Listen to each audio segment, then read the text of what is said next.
Disclaimer. I do not claim ownership of this story. All rights belong to the original creators.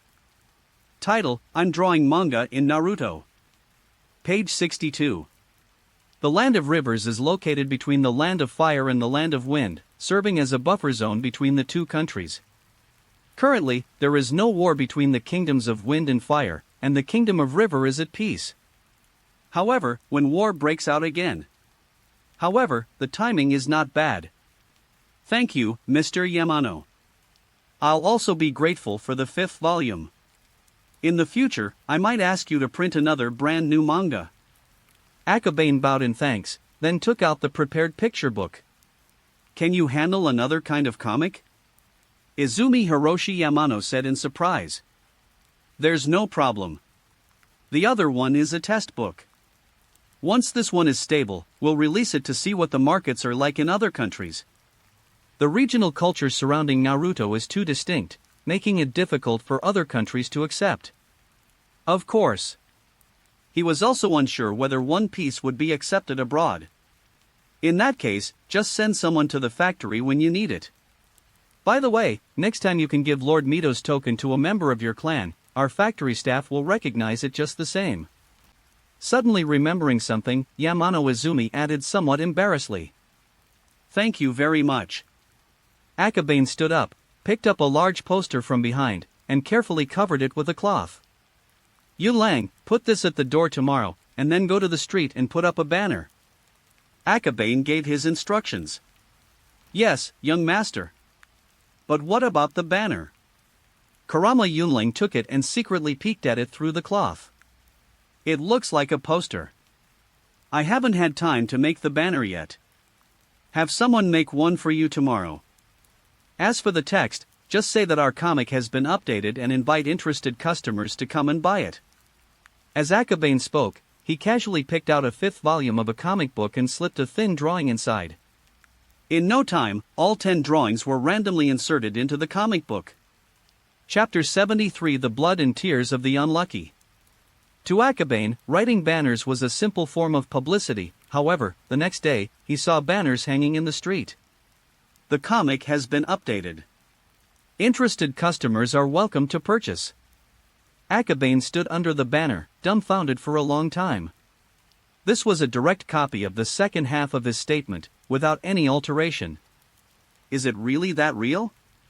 He walked into the comic book store with a dark expression, only to be met with a sight that made his eyes widen. The store was unusually crowded with people. Such a rubbish slogan. Akabane remained silent for a moment, feeling that his intelligence had been insulted. All I can say is that there are too few advertisements in this world. He sighed slightly, then walked outside the shop to observe it closely. Well, that is? A surge of chakra drew his attention. Akabane looked over and saw that the fluctuation originated from a boy in white robes. He stood there quietly, somewhat different from the surroundings. The Hyuga clan? His expression changed, and he immediately walked over. Before he could pat the other boy on the shoulder, the little boy had already turned around.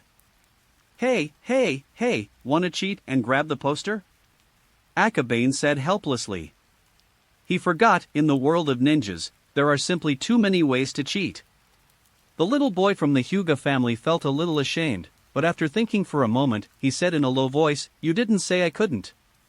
What I've stipulated now cannot be done." As Akabane spoke, he went to the door, picked up a pen, and wrote a few words, adding something like "The final interpretation of this event belongs to this store" to the last column. The Hyuga boy hung his head dejectedly, muttering grievances. However, based on his memory, he still chose a book with comics. Can't use ninja abilities? I've always been lucky, I can get comics with posters without using any abilities. At this moment, he heard a voice. Tsunade, you're kidding me. From childhood to adulthood, when have you ever won a gamble with luck? Tsunade and Jiraiya. Akabane turned his head and, sure enough, saw Jiraiya being sent flying by a single punch. I did win twice. Tsunade seemed a little downcast, then shook her head slightly and went into the comic book shop. Tsunade, I think. Akabane felt a chill run down his spine. This is also a gamble. What if Tsunade actually wins? Oomph, you also think I can't get it, right? For ninjas, if they observe carefully, those with good eyesight can easily spot subtle differences in thickness. However, Tsunade didn't even look at it, she just randomly picked one. This is truly a gamble. Akabane was a little nervous. What if he actually got it? Yoshi, it's been a long time since I gambled, I'm sure I'll have good luck this time. Tsunade was full of energy and carefully turned the pages one by one. Why not just flip through it quickly? Jiraiya walked back wearily and picked up a book as well. You don't understand the feeling of gambling. Tsunade's eyes shone, like a devout gambler, flipping through the pages, giving the feeling of flipping through gambling cards. Even after flipping to the very end, no poster appeared. Akabane breathed a long sigh of relief. There is no danger. Ha, with your luck, you're definitely not going to win. Jiraiya happily picked up the book next to Tsunade, and with a casual flip, a poster fell out of the book. Ah, I'm so lucky. Bang! After throwing a punch, Tsunade angrily threw down another 100 ryo. Even Jiraiya was luckier than her. She couldn't stand it. I picked out another book from the shelf, but still nothing. Forget it, Tsunade. Akabane felt a pang of pity. When the first volume was being sold on promotion, she wouldn't have received any reward if Danzo hadn't refused it, which shows that her luck was truly unique. No, I want to buy more. This guy has absolutely no sense of luck. 10 orders in a row, and not a single one. Jiraiya, for your own life, I advise you not to laugh. Akabane pulled Jiraiya aside and whispered. Although I was also struggling to hold it in, it was unwise to add fuel to the fire, especially in front of a gambler who was blinded by greed. Jiraiya had intended to provoke them, but a strange pain shot through his ribs. Tsunade, bad luck isn't your fault, next time. Bang! With another punch, Tsunade packed up the 10 comic books and stormed off in a huff. These 11 books are just enough, if she buys one more, she'll have to give it away. Besides, this one book has already used up half of her savings. I wanted to comfort you. Jiraiya covered his head and said angrily. When someone who hits the target with a single shot tries to comfort someone who is unlucky, the unlucky person will only feel that you are insulting her. Akabane said sympathetically. In his past life, he was also unlucky, and he felt the same way as Tsunade. Jiraiya couldn't understand what meant, but he guessed it probably meant bad luck. Cut. He sat on the chair by the door and began to read by himself. A short while later. I suspect you were mocking Tsukumo's chakra reserves. He's already exhausted his chakra after just a few ninjutsu techniques? Jiraiya's speechless, tu chao, a Chinese internet slang term for a sarcastic or witty remark. How is that possible? Tsukumo doesn't have that little chakra. Akabane gave a casual reply. Suna is so beautiful, pretty, and cute. Wow, this girl is even prettier. Akabane, what's her name? Jiraiya was instantly invigorated and incredibly excited. You'll find out once you keep watching. Akabane shrugged. Akaba, I've discovered you're quite good at drawing girls too. If you don't even think about it, I would never draw something so boring. Without needing to finish speaking, Akabane knew what this idiot meant. Fortunately, Jiraiya was a bit slow on the uptake, otherwise a normal person would have already guessed who drew that page. Jiraiya watched intently, comparing the images as he went. After a long time, he finished watching the entire plot. Ah, I've fallen in love with this girl. Even though I'm annoyed that she's Zabuza's person, I still think she's so cute. Akabane felt that something else had awakened within Jiraiya. I was originally planning to tell him about Haku, but after thinking about it, I'll not tell him for now. Haku was actually a boy in Kishimoto's drawings. Although changing it is just a matter of one stroke, the feeling of having your dream shattered must be quite satisfying. Page 63. Jiraiya sat down, excitedly took out his drawing board, and began to paint. Hey, don't draw those rude things in front of my shop. Akabane's expression changed. However, at this point, Jiraiya was just like Tsunade, who was caught up in gambling, and there was no way to dissuade him. He wrote quickly and drew rapidly. In just a few seconds, the outline of the shape was already roughly sketched on the paper. Don't disturb me, I'm bursting with inspiration, my brain is trembling. Jiraiya was extremely excited, and his pen moved with surprising steadiness, drawing graceful lines. In terms of painting skills alone, he made rapid progress. However, the content of the paintings gradually developed in an unhealthy direction.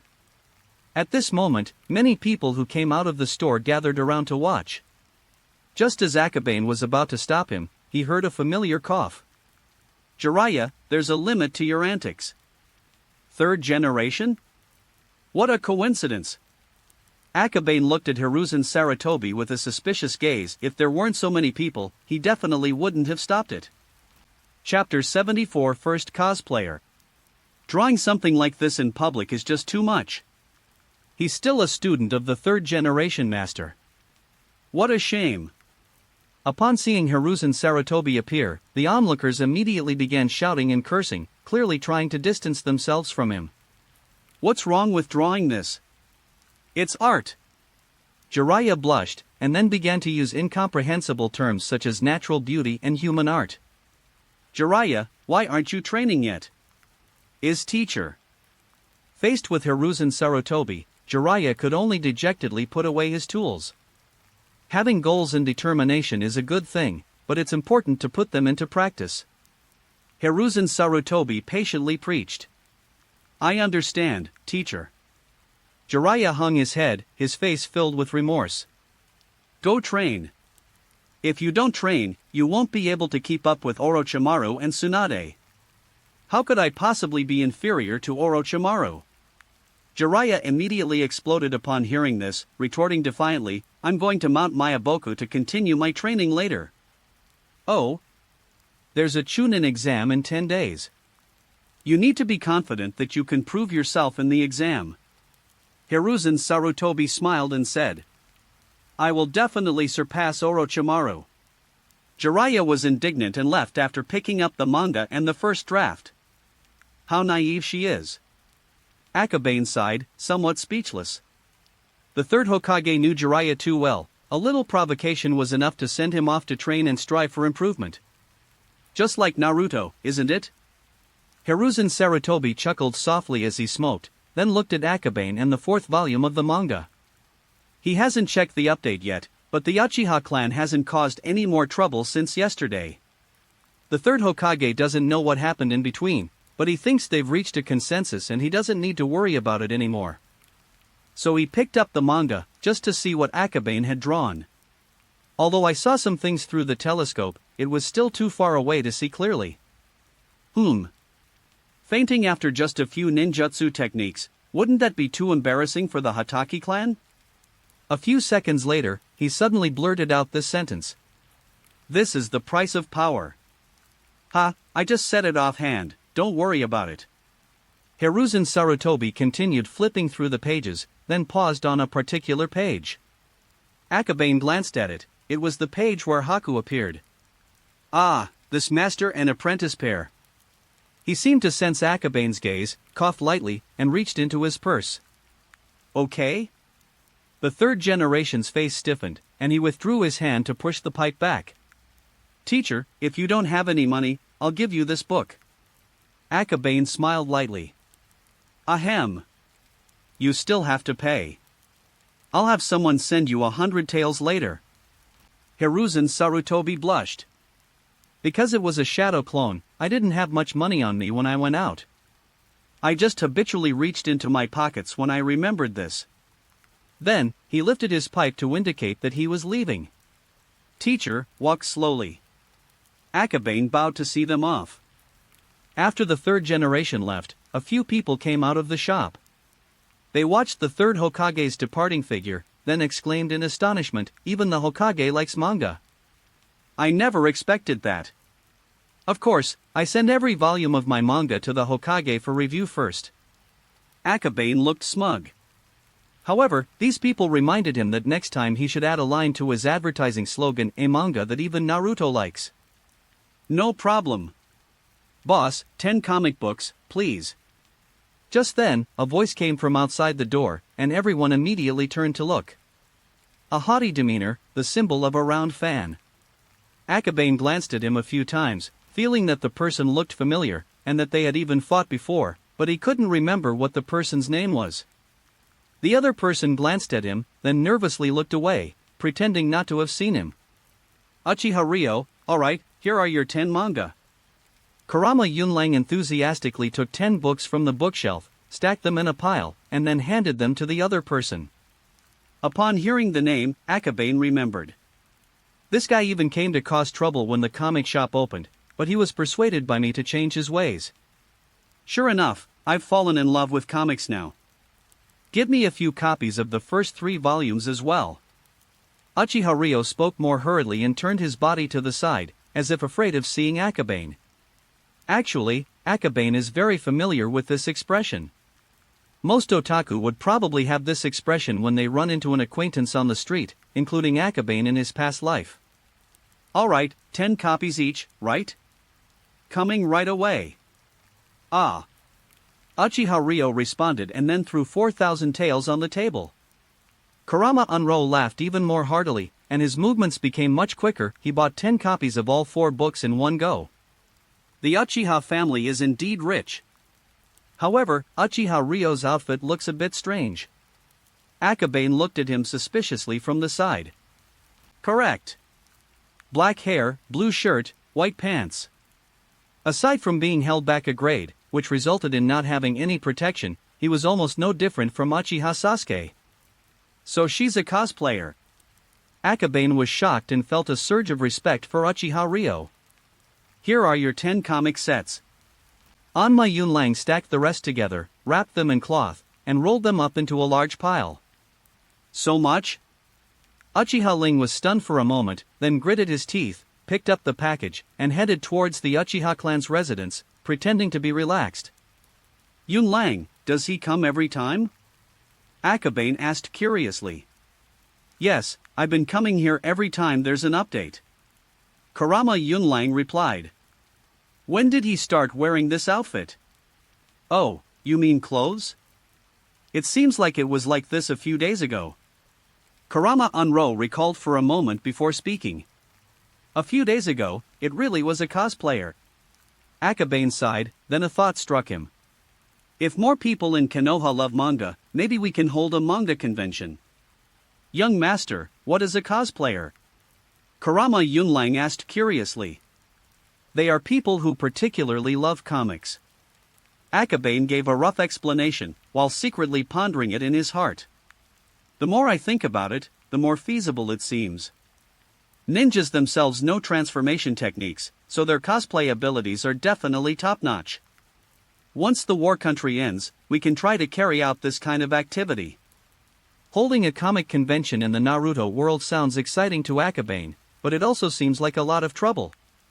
As the organizer, there's so much to do, and most importantly, there are still 8 more episodes of the Land of Waves storyline to go.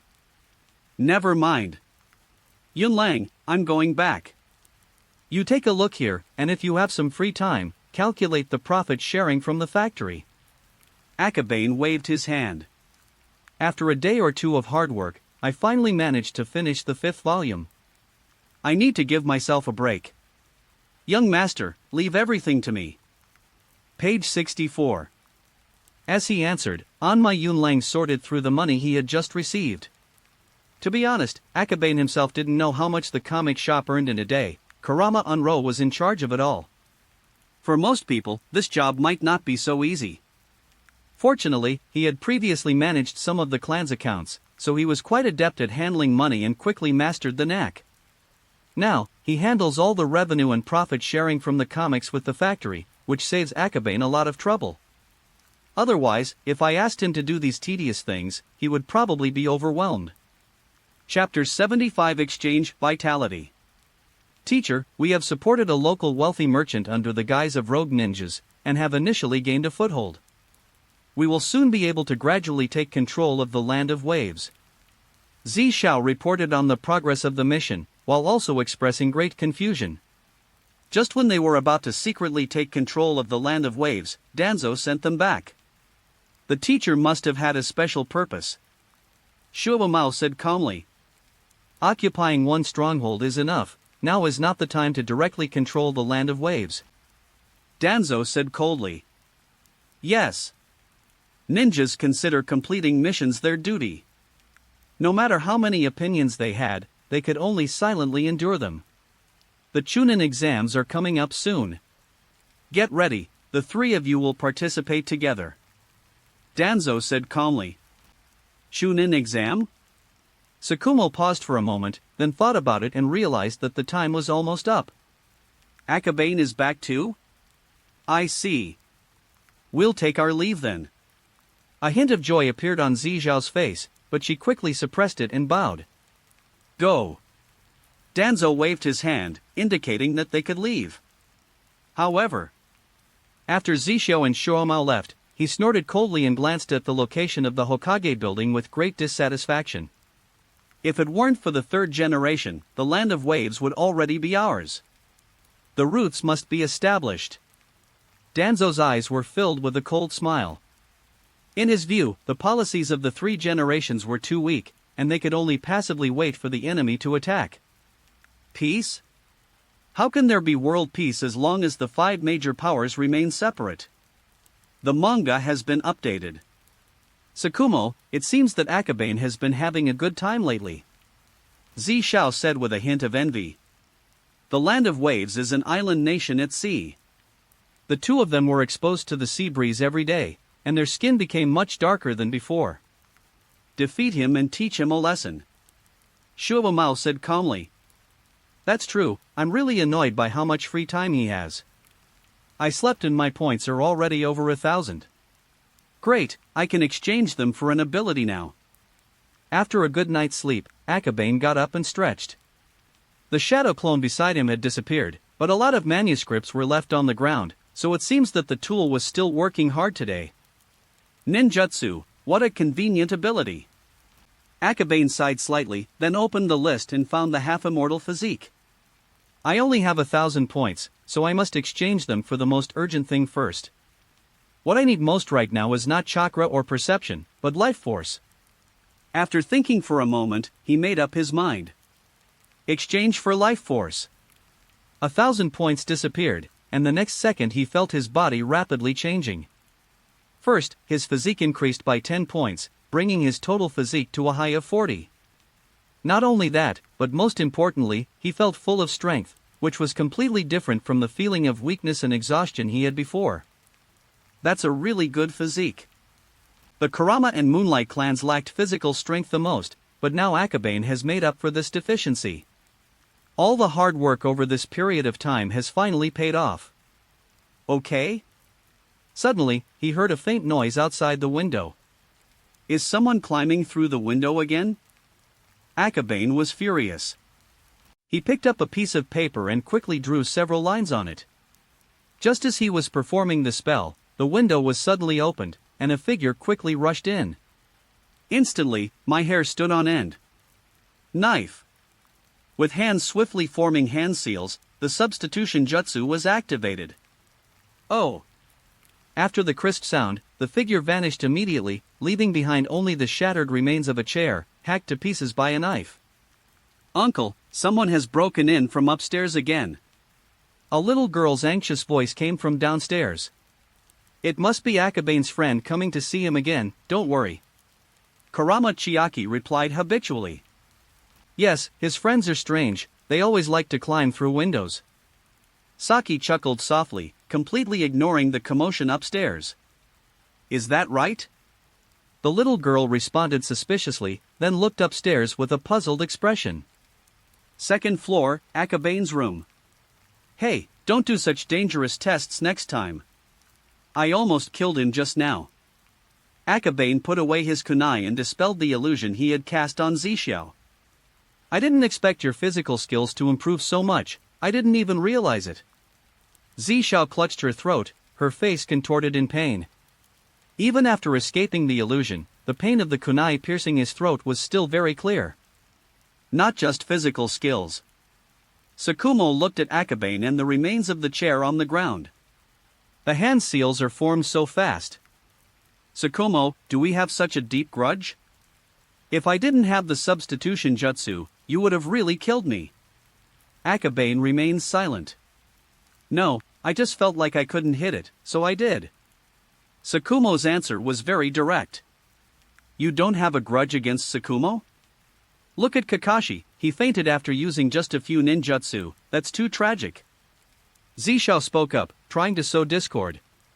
Ah. With a simple and direct answer, Tsukumo sheathed his sword, his eyes filled with hostility.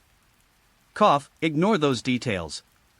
Akabane coughed lightly and sat down on the bed, making no attempt to find them seats, who told them to destroy his beloved chair. Yeah, that's true. It's better if everyone ignores the details. Zishao nodded. Have you been out on missions lately? Yes, but I can't tell you the specifics of the mission. Zishao sat on the ground, talking as she helped tidy up the broken chair. It seems to be Danzo's mission. The missions in Konoha are all open and transparent, with nothing to hide. The two characters' personalities have also changed somewhat, suggesting it's some kind of very oppressive infiltration mission. Akabane didn't spell it out, but glossed over it with a single question, then why did you ambush me? Hee, of course it's testing your strength. The Chunin exams. The two pieces, one in front and one behind, are a good match and explain things very clearly and directly. Akabane paused for a moment, then remembered that the third Hokage had also mentioned the Chunin exams that morning. Yes, twice a year. Speaking of which, where is this year's Chunin exams being held? Zishao paused halfway through her sentence and looked awkwardly at Shuamao. The land of wind, the village of sand. Shuamao glanced at him and replied irritably. Sunegakure? Akabane was instantly in a bind. This means they have to leave the village and go abroad again, and the place they are going to is the very arid land of wind. Don't even think about it, the teacher said we have to participate. Zishao said lazily. Tsukumo hesitated for a moment, knowing full well that Danzo hadn't said that. However you look at it, neither Danzo nor the third Hokage could possibly agree to Akabane's unreasonable request. The Chunin exams aren't just about yourself. Makes sense. Akabane sighed. The Chunin exams are more like another battlefield to showcase the strength of the ninja villages. To participate in the exams, you must go in a team. If he doesn't go, it means that Tsukumo and Shursho will also be unable to participate. He didn't care about titles, but... Forget it, let's just treat it as a trip. I'm all grown up and I've never actually been to the desert. Whether in his past life or now, he has never seen a real desert, only a glimpse of its scenery in photographs. Chapter 76. Thinking about it this way, it doesn't seem so bad. Chapter 76. No, we don't want to rest. When talking about Sunegakure, Akabane thought of something else. Among the caravans that Izumi Koyamano mentioned, one seemed to be heading towards the land of rivers. The land of rivers and the land of wind are very close, so I can bring along some One Piece manga on this trip. Good idea. Since we're going, we can't go empty-handed. The Sand Ninja have probably never seen the ocean before. Akabane thought to himself. By the way, Akabane, is Team 6 going? Zishao suddenly asked. They hadn't been at school for a while and didn't know much about what was happening in Class 6. I guess. Akabane himself wasn't sure, but the third Hokage's words to Jiraiya were probably more than just simple encouragement. Whether they go or not, we're going anyway. Zishao clenched her fists and said with a determined look on her face. Why? Akabane found it strange. Zishao and Sunegakure shouldn't have any grudges, right? The Sand Village will be our enemy sooner or later.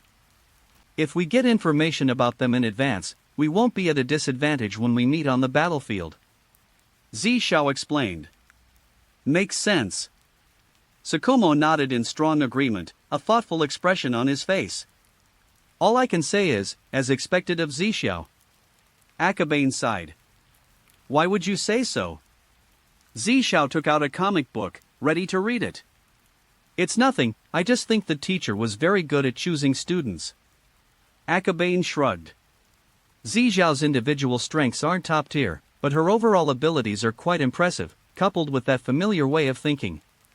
In a sense, he is very similar to Danzo. Of course, Danzo was more ruthless and unscrupulous, which Zixiao could not match. Of course. Zixiao nodded in agreement, her face full of admiration. However, the teacher Akabane mentioned was not Danzo, but the third Hokage Hiruzen Sarutobi. The Hokage handled the personnel arrangements from beginning to end. Huh, I didn't pay much attention before. What's with Kakashi's Sharingan? The last page. Shuomao said calmly. Zixiao turned to the last page and saw a special illustration attached to the end of the 4th volume, containing all of Kakashi's information. What? A 12-year-old Jonin? He lost an eye during the mission, and his fallen comrade gave him his eye. This plot. I'm speechless. Zixiao rested her chin on her hand, looking utterly exasperated as she put it away. Tsukumo tidied up the broken pieces of the chair, put them in a bag, then wiped his short sword and said calmly, I shouldn't have gotten hurt. In addition to swordsmanship, the Hatake clan also possesses assassination techniques and footwork skills. For them, injuries to vital organs like the eyes are the worst thing they can do. You can never be sure what will happen on the battlefield. Akabane closed his eyes, and after a moment shook his head. Even for us, life and death are uncertain on the battlefield. That's true. Zixiao put away the comic book, sighed, and said, now that you mention it, I'm going to start cultivating. So diligent? Yes, I'm not a genius like you. Zixiao shrugged, waved goodbye, and jumped out of the window. Makes sense. Without the system, given Kurama's tragically weak physique, Akabane might not even be able to graduate. I replied too. Tsukumo stood up, glanced back at the bag containing the wooden chair fragments, paused for a moment, and said, the money for the chair. What's with the money? Akabane waved his hand, telling him not to worry about it, as he could afford a chair. It is good. Shuomao didn't stand on ceremony with him and prepared to jump out the window with his short sword on his back. Hey, my house has a door. Akabane pointed ahead, wondering why everyone was coming and going without using the main gate. Tsukumo Hatake paused for a moment, then nodded, opened the bedroom door, and prepared to leave through the front door. Hey, they've come out of the room. The little girl looked up at the second floor and saw Tsukumo coming out from there. What? Kurama Chiaki was somewhat surprised Akaba's friend had actually come out from the main gate. Tsukumo was slightly taken aback. Why did everyone look so surprised? And who was this little girl? Oh, it's Tsukumo. Upon recognizing the newcomer, Kurama Chiaki immediately understood. Uncle, Aunt, I have to take my leave now. Shuomao bowed slightly, very politely. Go on, you're such a good boy. Inside the kitchen, Kurama Saki poked his head out, looking delighted. Shuomao bowed again before leaving. Akaba, your friend is really polite. As expected of a child from the Hatake family. The parents were deeply moved, because this was Akabane's first friend to leave through the main gate. Akabane rubbed his forehead. Although it was all the truth, it still sounded really heartbreaking. I'm going out. He wanted to go out, not for cultivation. There are still a few training sessions left from the deal with Danzo, and I need to make up for those sessions. Also, the final storyline in the Land of Waves needs to be completed before the Chunin exams. Busy. Thinking about it carefully, I haven't had a moment's rest during this period. I've been even busier than when I was in the Land of Whirlpools. Akabane sighed slightly. He had been to the location of the Root Squad once before, and the second time he went there, he knew the way very well. As soon as he entered the area, a figure appeared in front of him. Despite being disguised as the rest of the team, dressed in black and wearing a mask, Akabane recognized him at a glance this time. Night Dance, is the team here today? I've been recognized again. Moonlight Dance was somewhat unwilling, scratched her head in frustration, and then couldn't help but cough. I remember the team had training today. The current Root Squad is not the future Root organization, most of its members are elite candidates transferred from the dark side. Yes. Moonlight Night Dance nodded. Then I'll go in first. Night Dance is not a formal member yet, she is just talented and was chosen by Danzo. Therefore, he was not qualified to participate in the training. Akabane nodded, walked past him, paused for a moment at the side, and then said, if possible, don't participate in Root. Forehead. Moonlight Night Dance paused for a moment, then looked at Akabane in surprise. He wanted to ask a question in return, but seeing Akabane's serious expression, he swallowed the rest of his words. Gone. Akabane walked past him and headed into the cave. Ah. Night Dance nodded and vanished in an instant. He knew what Akabane meant, but he didn't understand it. Hadn't Akabane himself spoken with great enthusiasm that day? Roots, aren't they good enough? Yiwu looked slightly confused, but her face showed no unusual expression. The training sounds became clearer and clearer. Upon arriving at the base, Akabane saw a group of people who were already exhausted, yet the training continued as rigorously as ever. Teacher, everyone is tired, this is a good opportunity for everyone to take a rest. Akabane walked up to Danzo, who was in charge of training, and smiled slightly. However, upon seeing him, the expressions of all the members of the Root Squad immediately changed. Rest? Such terrifying illusions, what kind of rest is that? My lord, no. We're not tired yet. Someone cried out in terror. Yes, we're not tired, we can train some more. The others echoed this sentiment. Chapter 77. Akaba, they don't seem tired. Why don't you rest over there for a while? Danzo said with a smile, then waved his hand, signaling everyone to continue their sparring. Is it so scary? Akabane rubbed his hair silently, then simply sat down and started drawing. Chapter 77, Bonds of Naruto? Whether you stick your neck out or not, you'll still get stabbed. If you persist, what's coming will still come. However, these people are wasting my time, I'll definitely give them something extra later. Akabane thought to himself. The results are good. I increasingly feel that if I am no longer here in the future, I can entrust the leadership of the Roots to you. Danzo said calmly. No, you should keep this with you. Akabane said in a low voice. What is a root? If anything bad happens in Konoha, it will definitely be the root of the problem. In addition, regardless of whether it was actually caused by the root, some international disputes may also be guided by the root. Therefore, obtaining the root is practically like taking over a pot. More and more ninja villages are getting involved in the land of whirlpools. Many people want the Uzumaki clan to be wiped out. We in Konoha cannot openly participate in the war, so we can only let the Umbu and Root take action. Danzo looked at these ninjas undergoing rigorous training and felt a rare sense of emotion. Are you going to give your last words? Akabane answered casually. Danzo paused after hearing this, then sneered, No, how could I die on that kind of battlefield? They're not going to make it, are they? I'll be really worried if they pass out. Akabane looked up. Several people have collapsed on the ground. If this continues, everyone will probably fall unconscious. Don't worry, they are the elite of the elite. Danzo was very confident. As long as you're happy, teacher. Akabane had nothing to say and could only let him manipulate the Root members. Since we've already waited, what's a little longer? After a long time. Alright, everyone, take a break. However, everyone was already collapsed on the ground, and apart from not being unconscious, they were in pretty good shape. Akabane scanned the area, then silently formed a hand seal. Illusion technique, the technique of seeing the abyss. No psychological guidance is needed, because these members have already accumulated enough fatigue and fear. Further stimulation will only ignite their fighting spirit. It's done. Akabane sat down easily and continued drawing. Danzo glanced at him, then looked back at the people under the illusion. Ah! A series of screams followed, and everyone on the field woke up at the same time.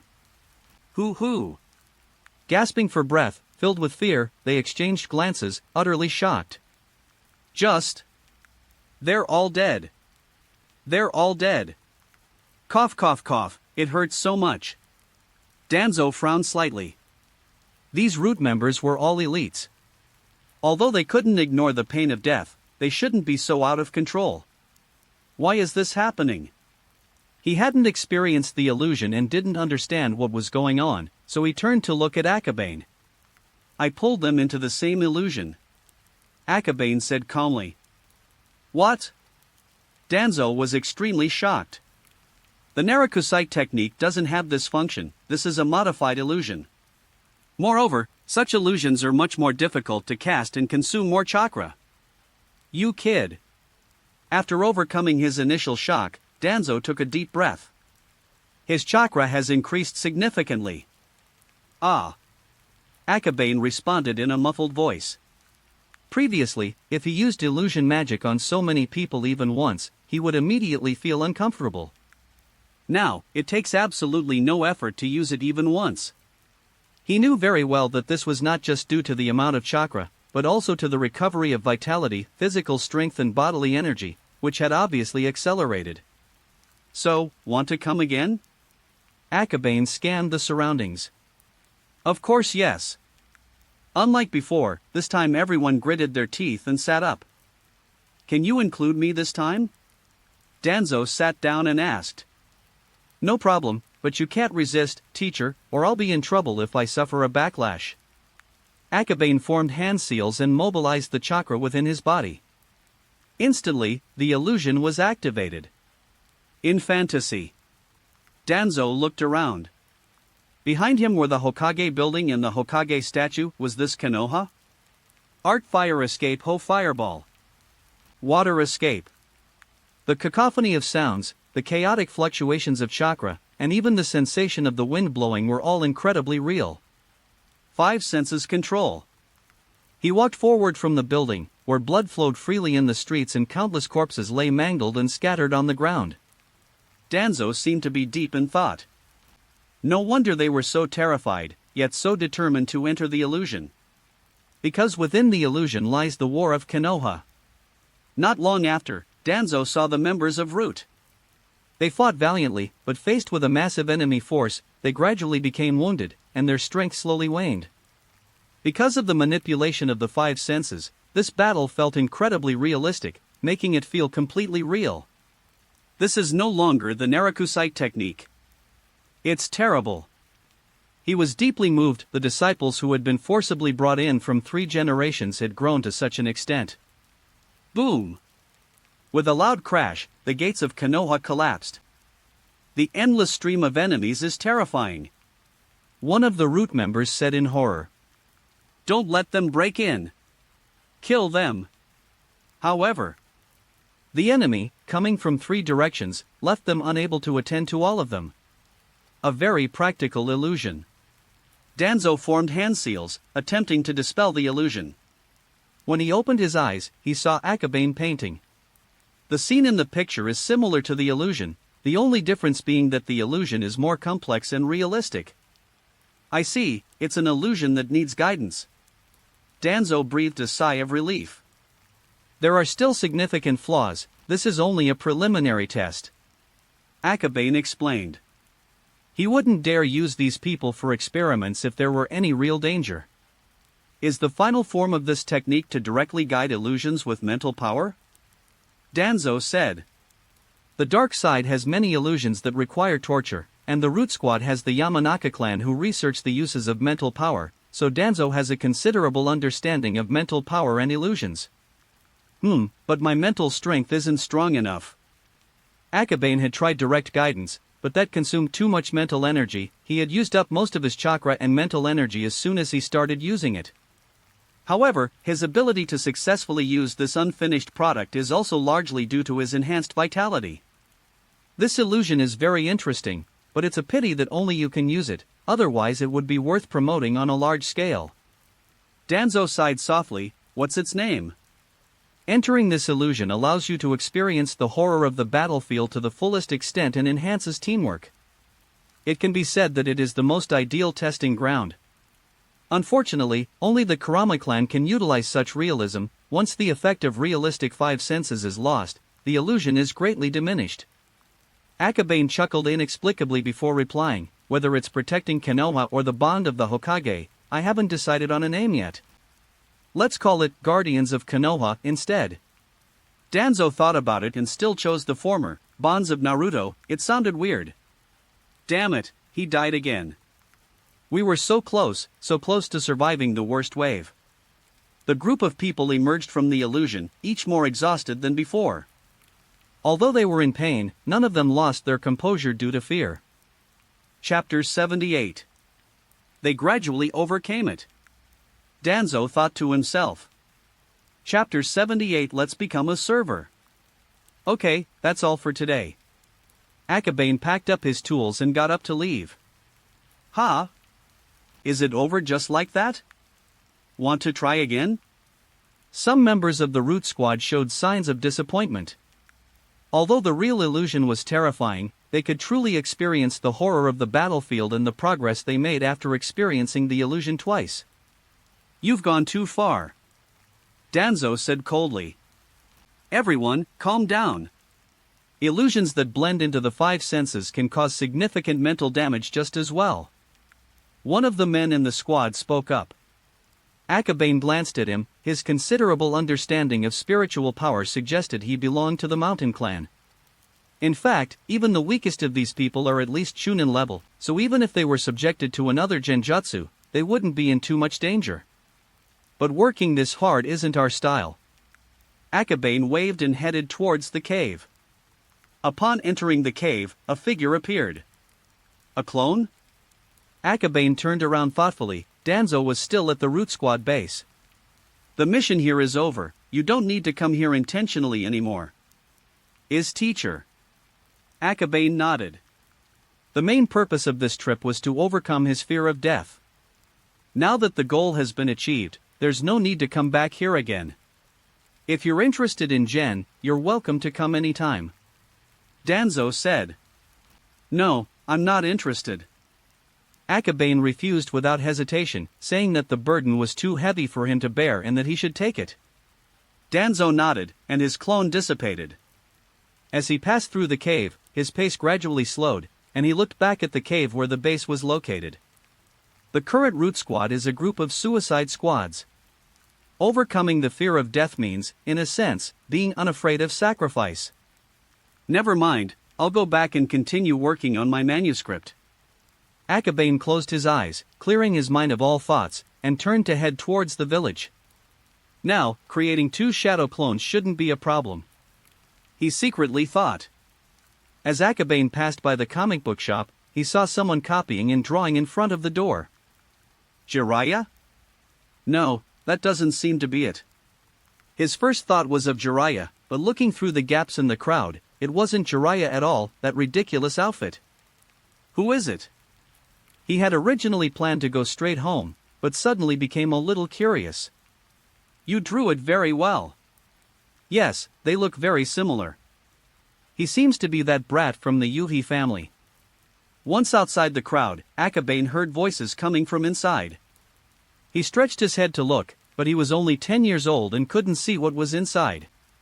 After pondering for a moment, he leaped onto his own roof. Although he couldn't see clearly, he could still make out some things. Looking down, Akabane saw a boy sitting in the crowd with a drawing board and paper in front of him, and his pen moving rapidly in his hand. He didn't draw any women. The image on the paper is one of the scenes from the duel between Kakashi and Zabuza. Yuhi, it's Yuhi Jinhong. Akabane was deeply impressed and immediately remembered the other person's name.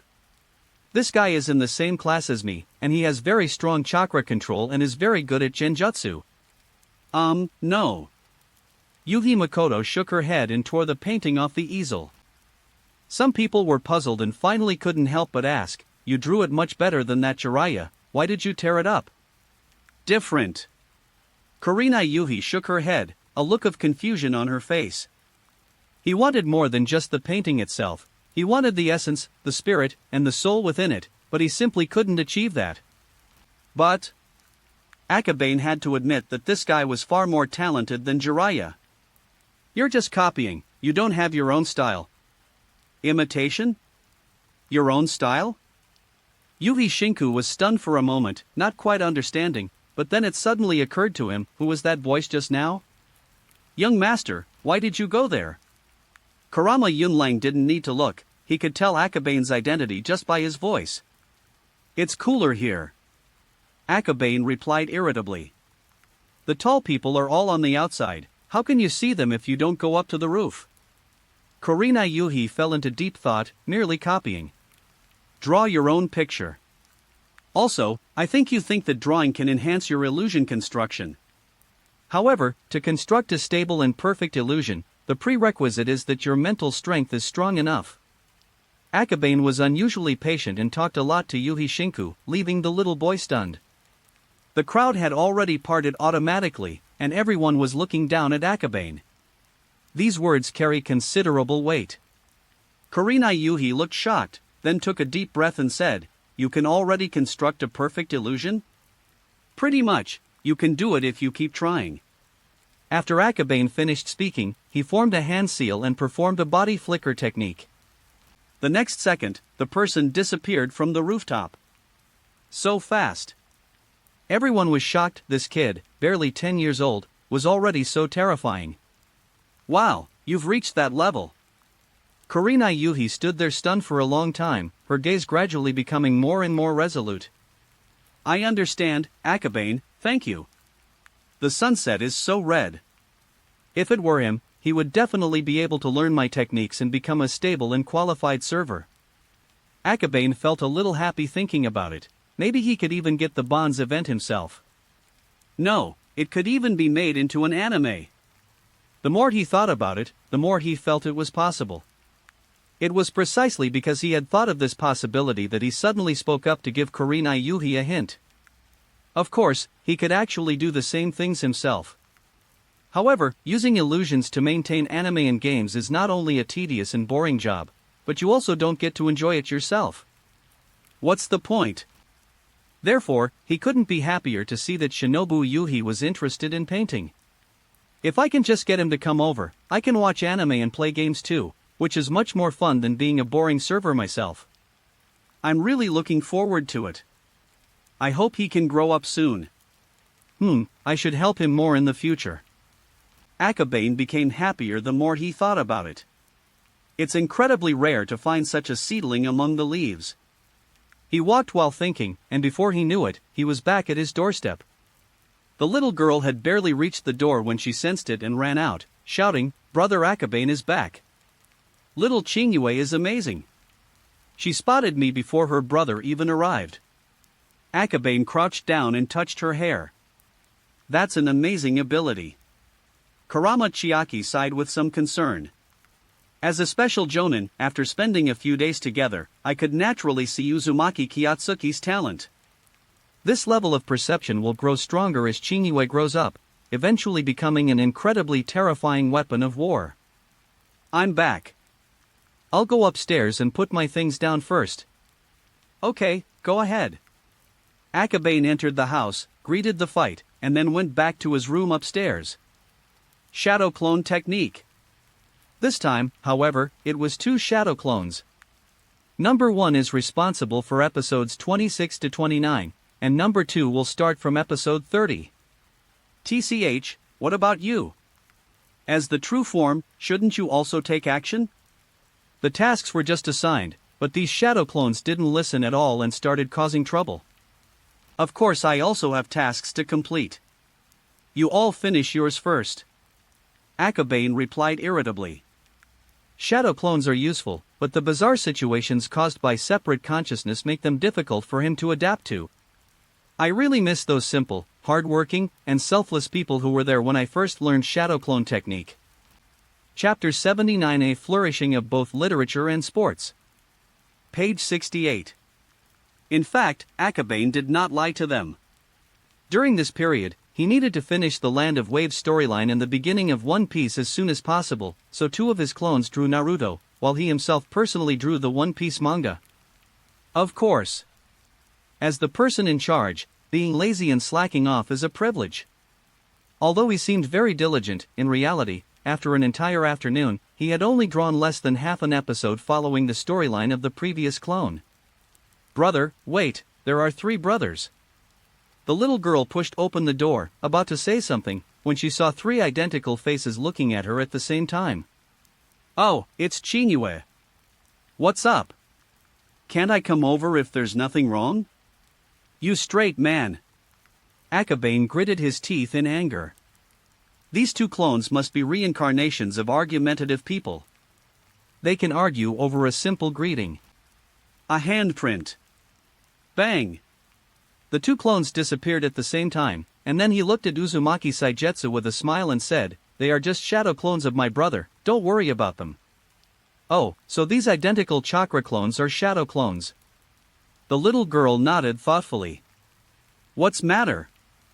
Alright, Uncle Shanai brought lots and lots of comics. The little girl excitedly gestured with both hands. Again? Wow, that's fast. Luckily I worked overtime today and finished the rest of the Land of Waves storyline. Akabane was secretly alarmed, but also overjoyed. Higher efficiency makes it possible to create a large-scale comic book production, which is a fantastic thing. Okay, I get it. Akabane replied, then turned to look at the sky. By evening, considering the advertising in banners, it was too late to open. The thought of the banner gave him a toothache. Forget it, prepare it yourself. It would have been a mistake to leave it to Yunlang. Akabane sat down, pondering what slogan to prepare. After a moment, his eyes suddenly lit up. What is this? Xiao Qingyue curiously leaned closer. Tomorrow morning, it's a multi-party collaboration. Cough, Qingyue, don't read it out loud. Akabane was so embarrassed that he quickly stopped her. Why? Just don't read it aloud. He continued writing and was almost finished making the banner. He also carefully drew some anime characters around the banner as embellishments. Looks great. Xiao Qingyue stared at the banner, her eyes shining brightly. Humph. Akabane smiled as he folded the banner, then took out a piece of white paper. Next up is the poster. What are these? The promotional materials need to be hung up at night. Akabane explained simply that it was much faster than something as familiar as banners and posters. He finished in just a few minutes. Brother, are you going out? I want to go too. Setting up the venue and promoting it in advance will help boost sales tomorrow. As for Whirlpool Moon, arriving in an unfamiliar environment, it's good to be able to go out and explore, so Akabane certainly wouldn't refuse. Comic shop. Has Mr. Akabane not arrived yet? Yes, but I have already sent someone to inform him, and the young master should already know. Kurama Yunlang said apologetically. It's okay, I'll wait a little longer. Shan Yechuan Hong nodded. He had already unloaded all the comics, and if nothing else had come up, he could have gone home. Just then, 2 figures, one tall and one short, appeared not far away. Sorry, I'm late. Akabane said apologetically, I was a little late because I had to tidy up some things. It's alright, Mr. Akabane. Did you also ask me to take any comics back with you this time? The reason why Shan Yechuan Hong waited was to update. Yes, this is the 6th volume, with a total of 8 chapters. You can print them all at once. Akabane handed him the messy and hastily compiled comic, saying, Thank you for your hard work during this time. It's nothing, you're the one who's more tired as the author. Shan Yechuan Hong smiled. Each comic book only sells for 100 taels of silver, but the cost is relatively low, so their factory can make a lot of money from comic books. Yunlang, go to the usual spot and hang this banner up. Akabane handed over the banner. Young master, you've already finished. Kurama Yunlang awkwardly scratched his head, then kicked the banner from last time under the table. He originally planned to continue using the same one as last time, but if he said that now, he'd probably get scolded. When you unfold it, you'll see. Tomorrow morning, the collaborative comic will be officially updated, and I will promote both literature and art, and spread ninja culture. So long. Kurama Yunlang was startled for a moment, then couldn't help but ponder. Aside from the first two sentences, is there any other special meaning? Perhaps my understanding is not high enough to comprehend the mystery of this banner. Kurama thought to himself, then looked at the posters that were being set up. The poster is quite normal, showing Zabuza and Kakashi confronting each other on a bridge, with the ninja named Haku and Sasuke Uchiha in the background. Just by looking at the painting, you can feel the tense atmosphere. Demon vs. Copy Ninja. Naruto Bridge. Below each slogan is a table of contents, from which the plot can be roughly understood. As expected of the young master. Anma Yunlang admired him more and more, and felt that there was a mystery in the banner in his hand that he could not see. Konoha doesn't charge advertising fees. Yunlang hung the banner in a prominent position on the street.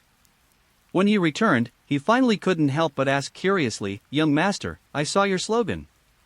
Although I don't understand what it means, it looks very impressive. Is there some deeper meaning?"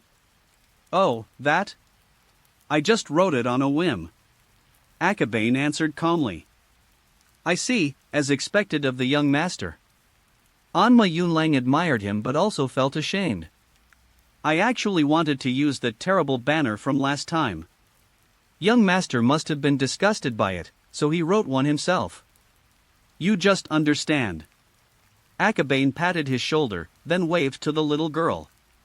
The two walked home, one on the left and one on the right. The little girl took a few steps and asked softly, "Brother, what did that man mean by understand?"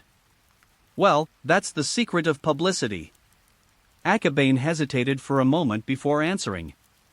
To be honest, he didn't understand what Kurama was lamenting at all. That slogan was just a momentary quirky joke. As long as the publicity is eye-catching, noticeable, and makes the core message clear, that's enough. For example, this. The style of writing and the blooming of flowers are not important. The important thing is that the comic has been updated. Anyway, no matter how it's written, it's better than Kurama-Unro's boring promotional slogans. But now it seems Kurama-Unro has misunderstood something. What mystery? That's not important. I'm a little tired now and need to go back and get some rest. Akabane rubbed his temples to relieve his mental and physical fatigue. Maintaining two shadow clones simultaneously, plus the main body also working, was still too much for them, even with the boost in vitality. However, this fatigue wasn't too extreme, my body could still handle it. Yes. Chapter 80 1,000 readers. What a strange slogan, but it looks quite interesting. These banners are really interesting. The next morning, many people immediately saw the banners hanging on the street. No wonder, the banners with various characters were just too eye-catching. Anma Yunlang couldn't stop smiling. In just one morning, they sold the amount that would have taken them the entire previous day to sell. Although Konoha is only so big, and the total number of people buying manga is not that different, it is enough to show that Akabane's publicity campaign is very effective. Anma Yunlang returned to the shop and roughly counted the number of items sold. Just then, a familiar voice reached my ears. Page 69. Promoting ninja culture? He's the one who has the least ninja spirit. The third Hokage? Kurama Yunlang was startled and turned around to bow in respect, but the third generation waved his hand, telling him to continue doing his own thing. But with him saying these things over here, how could Anma Yunlang feel at ease? After thinking it over, he gritted his teeth and asked, "Lord Hokage, should I go and call the young master over?" "No need, I just came to take a look around." The third generation picked up a fifth volume and flipped through it casually. "Okay? Isn't this the girl next to Zabuza?" Naruto is in danger if he falls asleep in the forest and encounters such an enemy. He was very curious and wanted to look further, but his eyes couldn't help but glance at the white kimono for a few more seconds. "No, I should be focusing on Naruto, he's the main character." The third generation shook their heads and continued reading. "It really does look good. I'm really curious what Jiraiya would look like in it." Cough cough. "What's wrong, Hokage? Do you need some water?" Kurama Yunlang asked curiously. "No, it's just that my throat is a little itchy." The third generation shook his head and placed 200 taels on the table. I forgot to bring money last time, so I'll pay for it all together this time.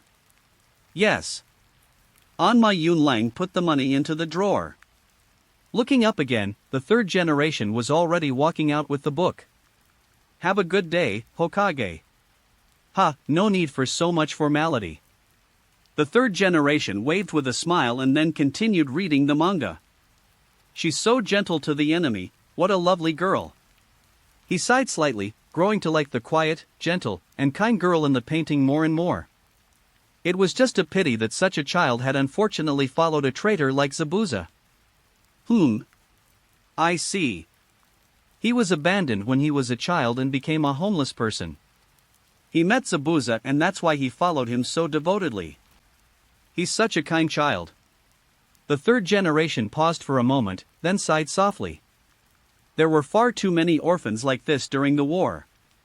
It's truly remarkable that a girl like Bai could maintain her kind nature and innocence in such an environment.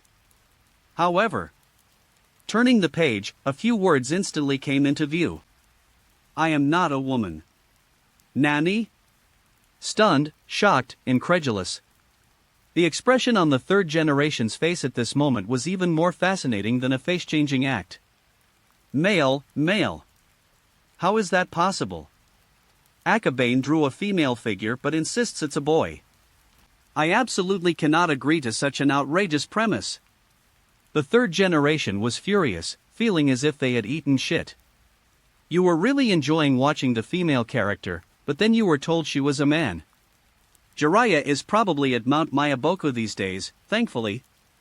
If he saw this manga, I can't imagine what would happen. Thinking of this, the third generation smoked a cigarette with a touch of melancholy. Tsunade saw him walking down the street and waved from afar, "Sensei." However, the third Hokage seemed not to hear her and continued walking forward. By the time Tsunade reached the side, he was nowhere to be seen. What's going on? Tsunade was a little confused. With the strength of a third generation, it's impossible not to hear about it normally. By the way, he seems to be holding a comic book. What was in it that made the teacher look like that? She was surprised, but also secretly curious. What would have taken her a while to travel was completed in no time thanks to her use of the instantaneous movement technique. Young master hasn't arrived yet. Kurama Unro saw Tsunade and said something instinctively. Whoever wants to find that pig, I'll buy the comic. Tsunade said hurriedly. Looks like the betting poster is here. However, the next second, she picked up a comic book, but instead of flipping through the pages as quickly as before, she turned to the first page and started reading the plot. Shock.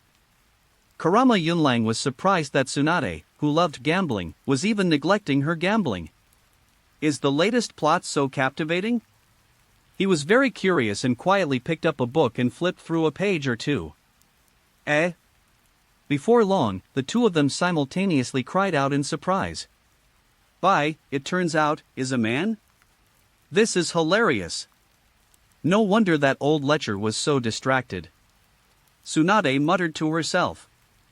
After a few seconds, she couldn't help but burst out laughing.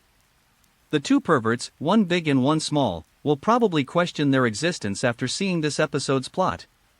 She's somewhat looking forward to seeing Jiraiya's expression when he sees this volume. I'll go find Akabane first. Hee, that guy did a good deed. No need, I'm already here. Akabane yawned and glanced at them listlessly. Young master, how could it be a man? She clearly looks like a woman. Kurama Yunlang found it hard to accept. Just because he says he's not a woman, does that mean he really isn't a woman? Akabane didn't answer directly, but instead asked a question in return. What do you mean? Anma Yunlang didn't quite understand and was somewhat confused. Tsunade immediately understood. You mean Haku was afraid Zabuza wouldn't accept him, so he pretended to be a man. 1,000 readers will have 1,000 different interpretations. I think she's a woman, but some people might think she's a man. Plot and character design are never fixed.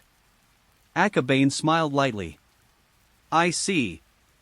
Tsunade nodded thoughtfully, closed the book, and felt slightly disappointed. Her teacher would probably figure this out soon enough. She then consoled herself. Didn't Jiraiya come this morning? No. Kurama Unro was holding the book, and it took him a few seconds to realize that Akabane was talking to him. He's been at Mount Mayaboko lately and hasn't had time to come here. Tsunade picked up a book from the side and began to devoutly turn the pages. Mount Mayaboku? That's a real shame. Akabane sighed, realizing he wouldn't be able to see Jiraiya's expression right away. It's alright, that guy can't stand being alone, he'll show up soon. Tsunade said nonchalantly. By this time, she had finished reading one book and was moving on to the next, saying as she flipped through it, that guy said the day before yesterday that he was very strong now, but I only have one finger and I pinned him down. That's superhuman strength, how can you compare? Akabane muttered to himself. However, Tsunade was right about one thing, Jiraiya really wasn't someone who could stand being alone. Ha ha ha, I just got back and saw that the comic has been updated. That's great. Ha? Tsunade turned around in surprise, then a hint of joy appeared on her face. Tsunade, give me a copy.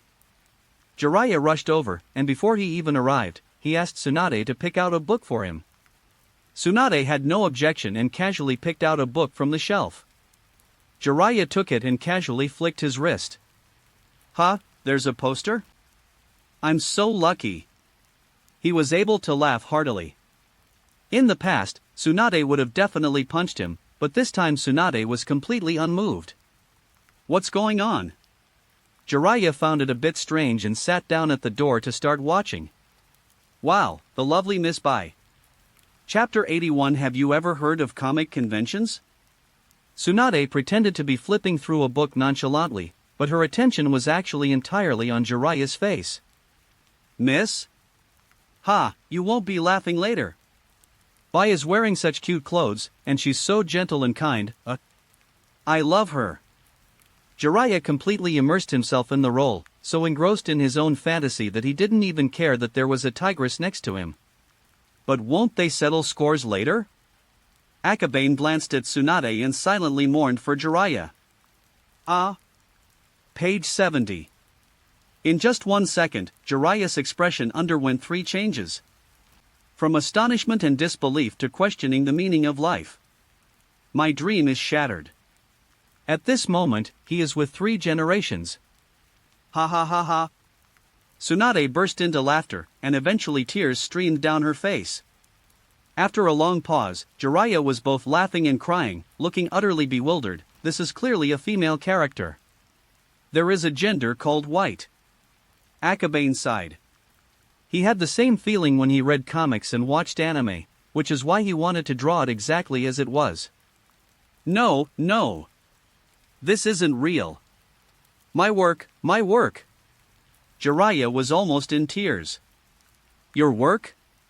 Kurama Yunlang was somewhat curious, and even more puzzled. What did Bai have to do with his work? You do not understand.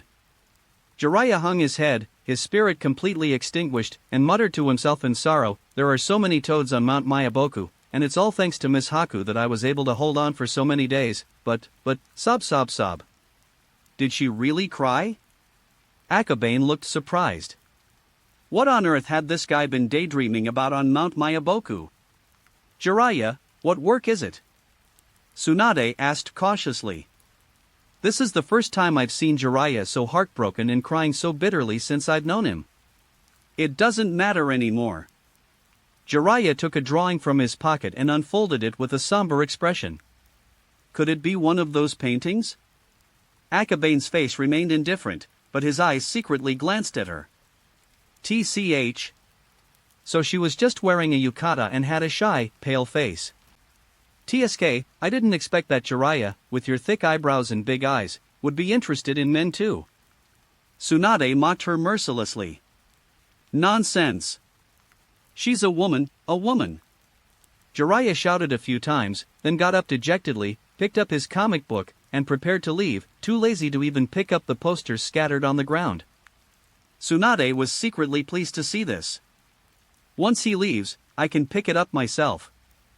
After walking a dozen steps, Tsunade was about to approach when she saw Jiraiya suddenly wake up and turn around. My poster. Don't even think about stealing my poster. He stormed back, picked up the poster from the ground first, and then turned and left dejectedly. Tsunade's expression was blank, she even forgot to punch him. Only after Jiraiya disappeared did she realize what had happened, and a wave of impotent rage washed over her. Then, Tsunade sat down and asked suspiciously, why did he suddenly remember that again? He didn't remember, he just sensed your movement. Akabane sighed. He's too slow, I'm getting impatient. Tsunade was annoyed when she heard this. Who would have thought that guy would walk so slowly, taking so long to walk more than 10 steps? With a sigh, she picked up a new comic book. Since we have several children at home, it doesn't hurt to open a few more and try our luck. No. No. Still none. After several screams, she slumped onto the stool, just like Jiraiya, questioning the meaning of life. Why is Jiraiya so lucky when he buys books? No, I don't believe in fate. Tsunade gritted her teeth and took out her last savings, but... The final chapter of Land of Waves is coming up in a few days, aren't you going to save some money? Akabane said calmly.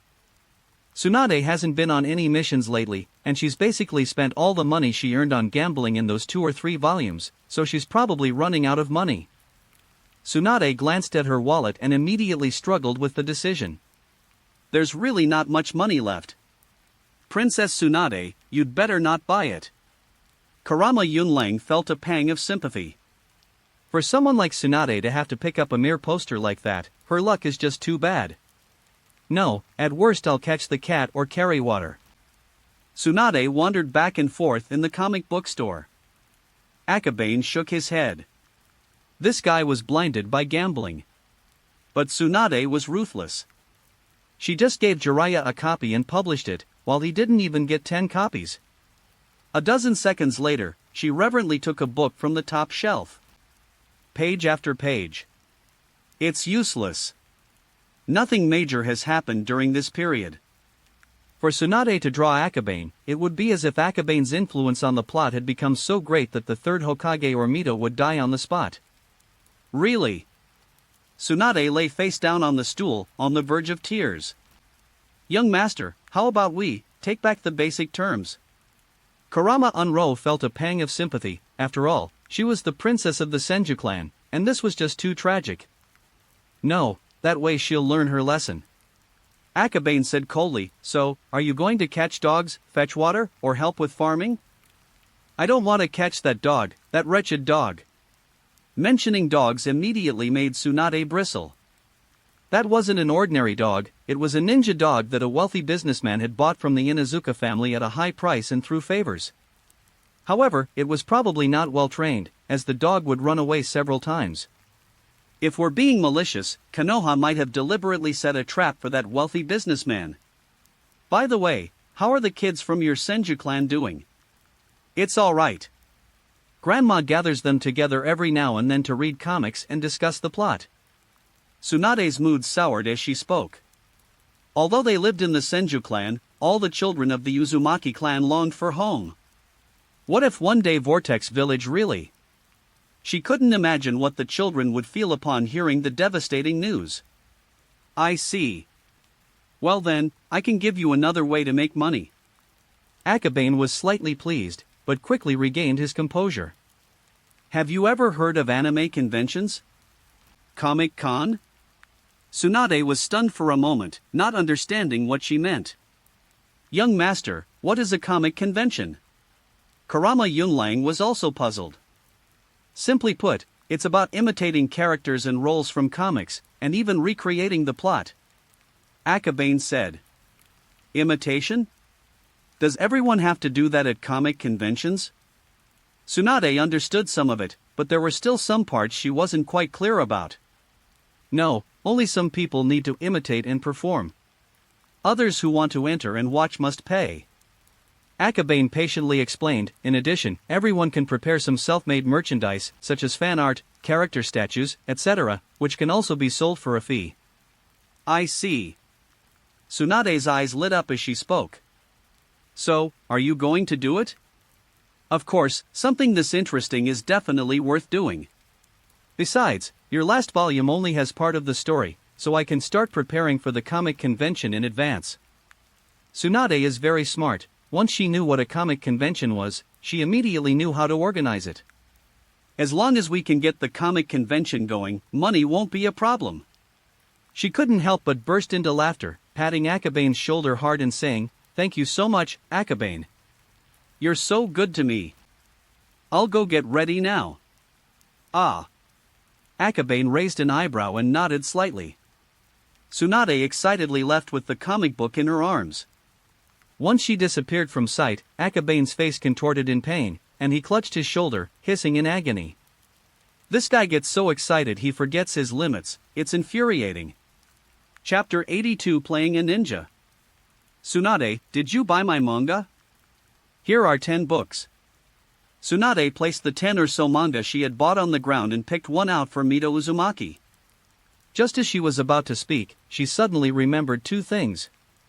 "Grandma, is the money for these 10 books?" "Tsunade, I heard that Akabane is running a promotion where you get a free poster if you buy a book." Mito Uzumaki wore a gentle smile and spoke in a soft, melodious voice, but the meaning behind her words was anything but warm. At least for now, Tsunade is as silent as a cold winter. After a moment, she sat down with her head down and said, "Okay, then I want to help Akabane organize a comic convention. Could you sponsor me a little?" "Comic convention? What's that?" I wondered, Mito Uzumaki asked.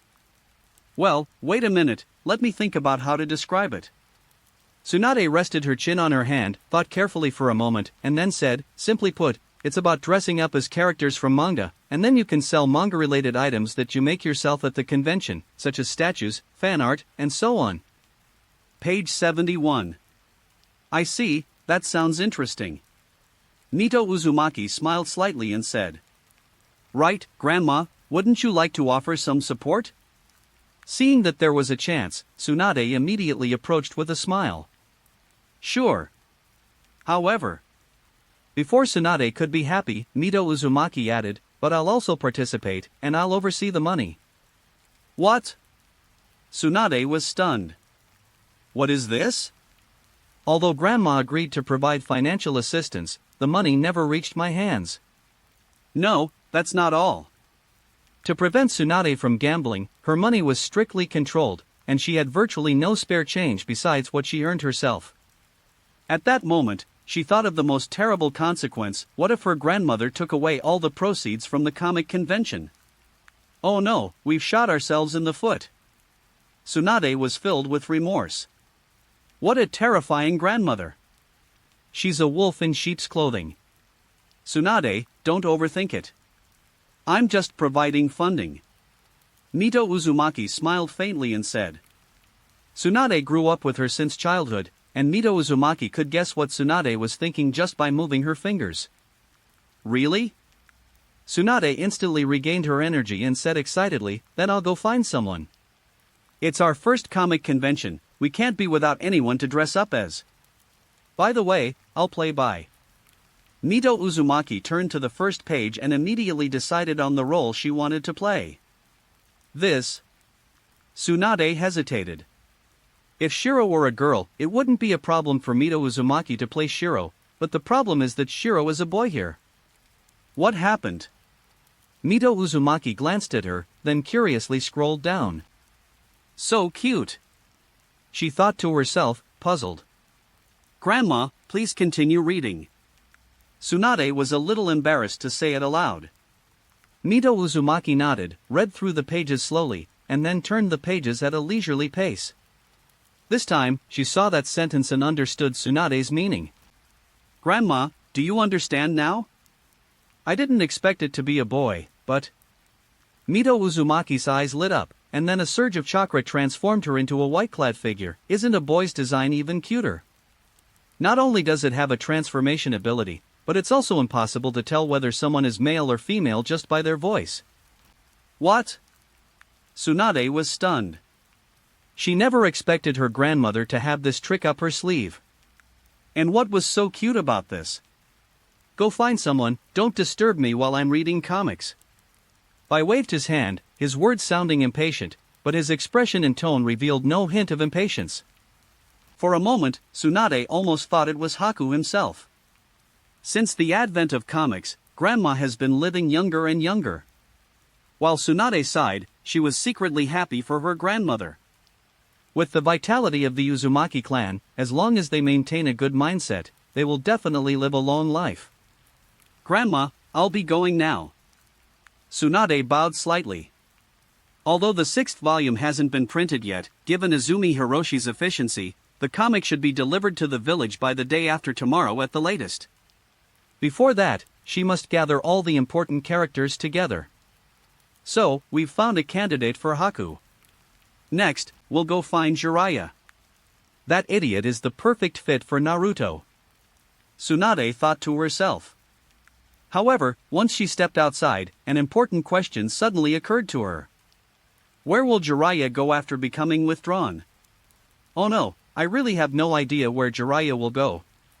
Tsunade walked down the street, pondering as she went. However, there was absolutely no direction. Hey, what is that? Tsukumo, wait a minute, I need to talk to you about something. Tsunade shouted. What? Tsukumo Hataki stopped and looked at her strangely. We're going to do a comic book cosplay event soon. Can you play Kakashi Hataki? Tsunade asked. Do not want. Shuamao's expression quickly turned cold. No, it's just acting, what's the big deal? Tsunade stepped forward and pulled him away.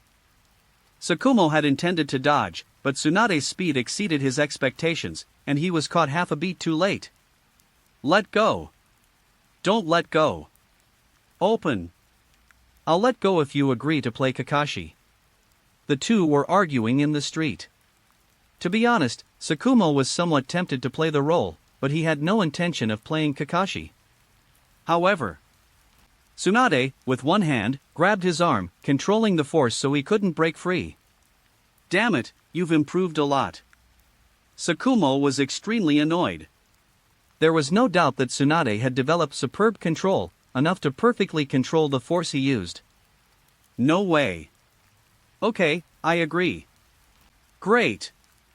Tsunade smiled and released his hand, bowing repeatedly and saying, I'm sorry, Tsukumo, it's my first comic convention, I have to do my best.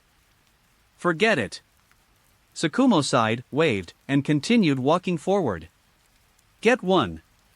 Tsunade was overjoyed and went to find Zhixiao, the third Hokage, and others, searching for all the suitable candidates in her mind. Very motivated. Seeing her pass by, Akabane sighed inwardly. Fine, I'll go find a few for you. He still felt a little guilty letting her do everything by herself. Akabane thought for a moment and decided to go find Uchiha Ryo, who was an excellent actor to portray Uchiha Sasuke. Of course. Another reason is that Uchiha Ryo is easy to find. Every time a new manga was released, Uchiha Ryo would go to the manga shop to buy it, and he would buy a whole stack of them at once. If we just wait patiently at the shop, we'll eventually catch him. Really? Not long after the Ninja Academy dismissed, a figure appeared in Akabane's line of sight. 10 comic books. Uchiha Ryo walked up to the shop and threw down 1,000 taels. Okay, I'll prepare it for you right away. Kurama Yunlang responded and immediately went to prepare the comic. Akabane smiled and pulled over a stool, saying to Uchiha Ryo, we're old classmates now, so don't be so cold when you come to my shop. It's nice to sit down and chat. Uchiha Ryo glanced at him sideways, snorted coldly, and said, we have nothing to talk about. Well, here's the thing, I'm planning to organize a comic convention. You might not know what a comic convention is, it's where everyone dresses up as characters from comics, and there are people selling comic book statues or fan art. How about it, are you interested? Akabane ignored his expression and continued speaking to himself.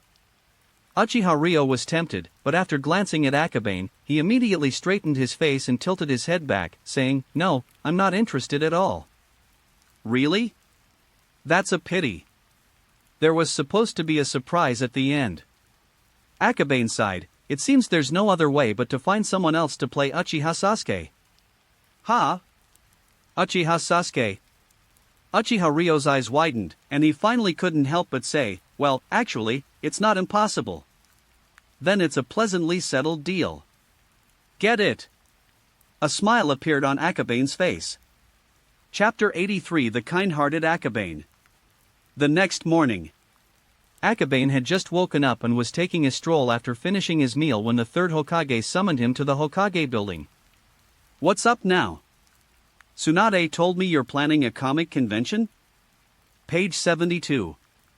The third generation was smoking, and you couldn't tell their emotions just by looking at their eyes.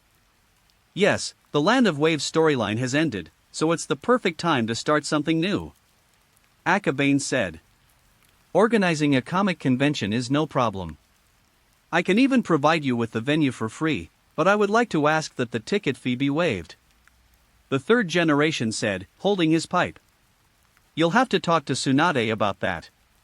Akabane dared not agree rashly. If you casually promise him benefits from Tsunade, she'll dare to smash his shop with her fists later. I hope that everyone who loves comics can come to the venue. I think that would be a great thing for you. The third agent explained to him, not only that, the daimyo will also be participating. Even the great name is here? You must be kidding me. Akabane was shocked. Even though his name is famous far and wide, people still know that he's going to organize a comic convention? It is true. The third generation paused after answering, and did not continue. You almost fooled me. You were the one who invited the daimyo, weren't you? Akabane instantly understood everything. The third generation invited the daimyo, hoping to turn the comic convention into an official event and thereby repair their relationship. For Akabane, all of this was beneficial in every way, but for Tsunade. I won't mistreat Tsunade, so you don't need to worry. Okay, then I'll be going now. Hearing this, Akabane felt increasingly uneasy and said something, preparing to leave. However, the third generation tapped the table with his pipe and sighed, don't rush off, you can't escape this. Then just tell me directly, what do you want me to do? Akabane was also helpless. Originally, it was just a comic convention to unite comic fans, promote comic culture, and generate buzz for the new comic. But no one expected the third generation to pull off this bizarre move. I heard from Danzo that you modified the Naraku sight technique into an illusion called Protecting Konoha Village? The third generation said with a smile. You want the daimyo to experience this, and you hope to reduce their suffering by treating this illusion as a game? Upon hearing this, Akabane instantly understood what he meant. Yes. The third generation nodded. Actually, it's very simple. You find a master of illusion techniques in Konoha, and I'll teach him step by step. That's why I came to you, because I couldn't find it. Hiruzen Sarutobi was very distressed, admitting that the vast majority of people in the village were not as good as a child, which was not an easy thing for the Hokage. However, after Danzo's experiment, not a single member of the Yambu was able to do it. Okay, but I have conditions. It seems finding a server isn't so easy. I thought I could get one for free. Since there are no benefits in this regard, we can only start from other areas. What benefit do you want? The third generation glanced at the table and said calmly, we can't go too far. I hope to bring a merchant caravan with me to the next Chunin exams. Akabane said. The Kingdom of Wind? The third generation seemed to be deep in thought, noting that there weren't many caravans from the Land of Fire to the Land of Wind. He weighed the pros and cons and finally nodded in agreement, okay, but only books. I see. I unexpectedly got what I wanted, and I felt relieved. Akabane went out and ran into Tsunade. Hey, you old lecher, what do you want? Tsunade leaned closer and asked in a low voice. His expression froze, and he looked around awkwardly. There must be an espionage operation, right? Besides, there's always someone watching from upstairs. Stop beating around the bush, what's the matter? Tsunade was getting anxious. Could it be that he's changed his mind and won't agree to play the old man? No, on the contrary, he was very supportive. Akabane coughed and said. It's okay, I'll go in and ask. Tsunade chuckled and said boastfully, I've got most of the characters sorted out now, everything's ready. We'll discuss these in detail later. I'll head back to the shop first. Mr. Yamano might have already delivered the manga. Akabane waved goodbye as he spoke. The Hokage building is a strange place. If he stays there too long, something bad is bound to happen to him, and he doesn't want to stay any longer. The phrases mountain, wild, spring, and wild are just pretexts. Okay, we'll talk about it later. Tsunade was fearless and instead full of energy. Akabane sighed slightly. Young people are full of energy, wait until reality wears down their edges. Forget it, let's go back and rest for a while, and while we're at it, let's see where Kurama-Even is. Akabane sighed, surprised that no one in the Umbu had learned it. Aside from the older generation of the Kurama clan, probably only the Uchiha or Kurama-Even have a chance in Konoha. Finding a server isn't easy. He sighed slightly, his eyes darting around. The Yuhi family is a small family in Konoha. He walked back to the street where the manga shop is located and happened to pass by Yuhi Shinku's house. Over there. Akabane glanced over and saw Yuhi Shinku on the roof of her house. The little boy stood on a high place, looking down and staring at everyone passing by on the street. He is observing. Okay? Kurenai looked down and saw Akabane on the street. Actually, if you're not paying attention, it's really hard to notice him because Akabane, who is just over 10 years old, is so short. The next second, he ran down the wall. Akaba, you were looking for me? The moment he ran down, he asked him directly. Sure enough, he was studying people's emotions and expressions. Yes, do you remember what I said before? Akabane smiled faintly and said. Yes, stronger mental strength and control, and more refined illusions. Kurama-Even nodded and said. That's roughly the idea. Would you like to experience my illusion? Is that okay? A look of surprise appeared on his face. As a researcher of illusions, Kurama-Even naturally longs to experience the so-called perfect illusion. Then let's find a more suitable location. Akabane smiled and said. Okay, let's go to my house. Kurama-Even politely went to open the door. Akabane followed, and only after entering the house did he catch up.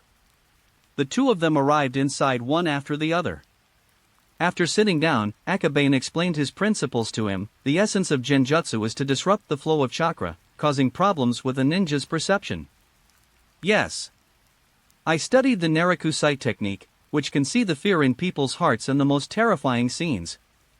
I figured out the principle behind its disruption of chakra flow, and based on that, I can control and alter it to create illusions that I can control. Akabane spoke slowly. Of course. It's called research, but it's really just about utilizing the knowledge gained from the exchange. Yuhi Shinku fell into deep thought, then said with a troubled expression, I'm afraid this would require the Kurama clan's 5 senses to control perfectly, right?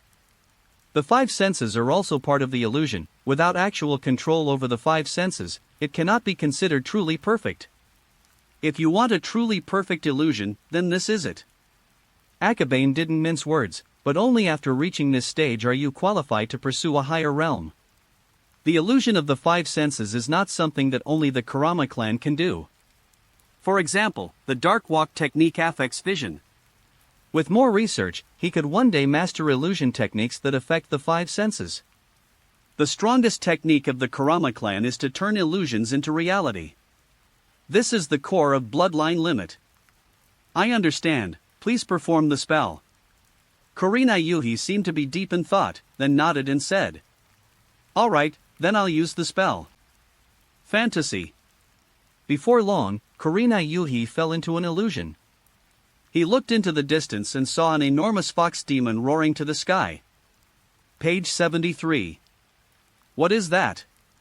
He was shocked for a moment, and then he saw the fox demon continuously spewing out energy bullets, each attack having an incredibly powerful impact. Although they weren't targeting him, it all felt very real. For a moment, he even doubted that this was reality. Suddenly, boom! With a loud bang, a tailed beast ball flew to a spot not far from him. The terrifying chakra scattered, and everything was destroyed in an instant. Kurenai Yuhi felt unbearable pain all over her body. The next second, she opened her eyes and saw Akabane in front of her. The illusion has been dispelled. Kurenai Yuhi was slightly dazed. If Akabane had used his bloodline limit ability, he would have been dead. For a few seconds, he felt like he was going to die. Once even the person who has fallen for the spell believes it, the success rate of turning illusion into reality will inevitably increase significantly. However, Akabane clearly did not use this ability. Think it over carefully. You have a great talent for illusions. I won't say anything more. Akabane smiled slightly, stood up, and prepared to leave. Thank you, Akabane. While excited, Kurenai Yuhi was also deeply moved. I didn't meet him when I was in school, but I never expected Akabane to be such a kind-hearted person. He's amazing. Chapter 84 Birds in the Bathhouse. Old man, what do you mean? In the Hokage building office, Tsunade clenched her fist and slammed it against the desk without any hesitation. I will compensate you for the money and supplies. The three generations hurriedly tried to appease them, lest their own tables be damaged. Compensation, my foot. This is a matter for us manga fans. Is the great name a manga fan? Is the princess a manga fan? Tsunade retorted angrily, besides, do you know how much I make from each of these events? Tsunade, money is negotiable, and besides, what about your grandmother? The third Hokage was about to use Mito Uzumaki to overpower her when he saw Tsunade smugly sneering. He had a bad feeling about this. Oomph, don't try to intimidate me with my grandma. She's also attending this anime convention, and she's playing the character Shiro. Nani? Mito-sama, Shiro. The third generation's mind was filled with beautiful scenes. Out of respect for his elders, he dared not have the slightest evil thought. He was stunned for a moment. This was really troublesome. The third Hokage was full of confidence in front of Akabane because he knew that Mito Uzumaki would restrict Tsunade's money, and that she was a sensible and wise heroine who would surely help him persuade Tsunade. Plans can't keep up with changes. The third generation was in a state of utter confusion and quickly took a drag of a cigarette to calm his nerves. As far as I know, the daimyo and the princess are indeed fans of Akabane's manga. After thinking about it, he decided that he could only start with the comic convention itself. Really? Tsunade looked surprised. It's unbelievable that even the daimyo and the princess read comics. Yes, that's why the Lord ordered all the surrounding printing plants to help print the comics. No wonder printing is so fast now. Tsunade immediately understood. With such a large volume, the printing equipment attached to the Yamano Izumi Koji plantation simply couldn't keep up with printing so many comic books in a single day. It turns out that a powerful figure stepped in to help. That explains it. These things alone are not enough to change Tsunade's mind. The third generation continued to offer conditions. As for the money, I can charge you based on the number of people present that day. Also, items sold inside the convention will not be free. Teacher, since you've said that, what else can I say? Tsunade snorted coldly, waved her hand, and turned away. These conditions are barely acceptable. Tsunade must be so angry she wants to smash the table right now, right? Akabane thought to himself. After working hard for a while, the third Hokage reaped the rewards, having already demolished the office long before moving to the land of whirlpools. I don't know if the comics have arrived yet. They should arrive today, based on the schedule. I glanced at my points. 476 points. 8 chapters, but the Chunin exams are coming up soon, and the Jonin aren't in the village, so my points aren't increasing fast. Oh well, I'll just exchange for attributes first. Akabane walked while manipulating the control panel. He hasn't exchanged attributes for a long time. His current physique is 40 points and his mental strength is 78 points. After thinking for a moment, he directly exchanged 10 points of physical strength and 7 points of mental strength. 50 physical strength, 85 mental strength. It's a pity I'm still short of 200 points, otherwise it would be perfect to reach 90. Akabane sighed. Although he is not a severe obsessive-compulsive disorder patient, he always felt that whole numbers looked better. You brats, take the books down right now. Okay? Shan Yi Quan Hong has arrived. Upon hearing the sound, Akabane quickened his pace. Mr. Yamano, you finished so quickly. As I walked up to the comic book shop, I saw Izumi Hiroshi Yamano directing the workers to unload the goods. This time the quantity is really large. We almost didn't have time to ship it out today. Each book was half again as thick as the previous one, so much so that they filled 2 carts. The fact that Izumi Yamano was able to produce it in such a short time demonstrates the strong printing capabilities of the team he collaborated with. As he spoke, he directed the others, and after a moment he turned back to Akabane and said, however, time is indeed tight, so the quantity may not be as much as before. It's alright, just do part of it first. Remember to give the workers a bonus when you get back. I'll cover that part of the cost. Akabane smiled and said. That's great, everyone has been exhausted lately. Izumi Hiroshi said happily. As they collaborated more frequently, they became less distant from each other than before. Of course. Akabane treated them to a meal, partly because everyone had worked really hard during this period, and partly because he hadn't brought the One Piece and the posters he had prepared for the comic convention. Since we're going to make them wait anyway, why not do them a favor? He smiled slightly, then suddenly remembered the comic convention to be held in a few days, and casually said to Yamano Izumi, Mr. Yamano, our village will be holding a comic convention in a few days. If you are interested, you are welcome to come and visit. Comic convention? What's that? Yamano Izumi was stunned, and at the same time, Kurama Yunlang also looked over. Comic Con? I've never heard of it. You can think of it as cosplaying comic book characters. There are also some special projects at the comic convention. Akabane smiled slightly and said, apart from the items that need to be purchased, everything else is free. Free? Upon hearing this, Shan Yequanhong was slightly pleased and immediately nodded in agreement. That would be great. I'll give everyone a day off that day. Okay. Did you hear that? Everyone work hard, and he'll treat us to a meal later, and the factory manager will even give us a day off. Instantly, the group worked even more efficiently. Young master, I also want a holiday. Kurama Yunlang hesitated for a moment before finally speaking. You don't need to take a holiday. You'll have to help me manage the merchandise sales at the comic convention that day. Akabane said with a smile. What? Kurama Yunlang paused for a moment, then nodded, seemingly puzzled. The other side. Tsunade went out to the mountain to discuss the comic convention with Orochimaru. As soon as I stepped out the door, she noticed a strange bird on the bathhouse, looking down at the hot springs from the roof. A bird? But something strange. Tsunade frowned slightly, not because the bird looked strange, but because seeing it made her want to grab it and give it a good beating. Oh, right, Jiraiya. She immediately understood what this strange feeling was after making the connection. Every time I see Jiraiya do something stupid, I get the urge to beat him up. This bird gives her the same feeling.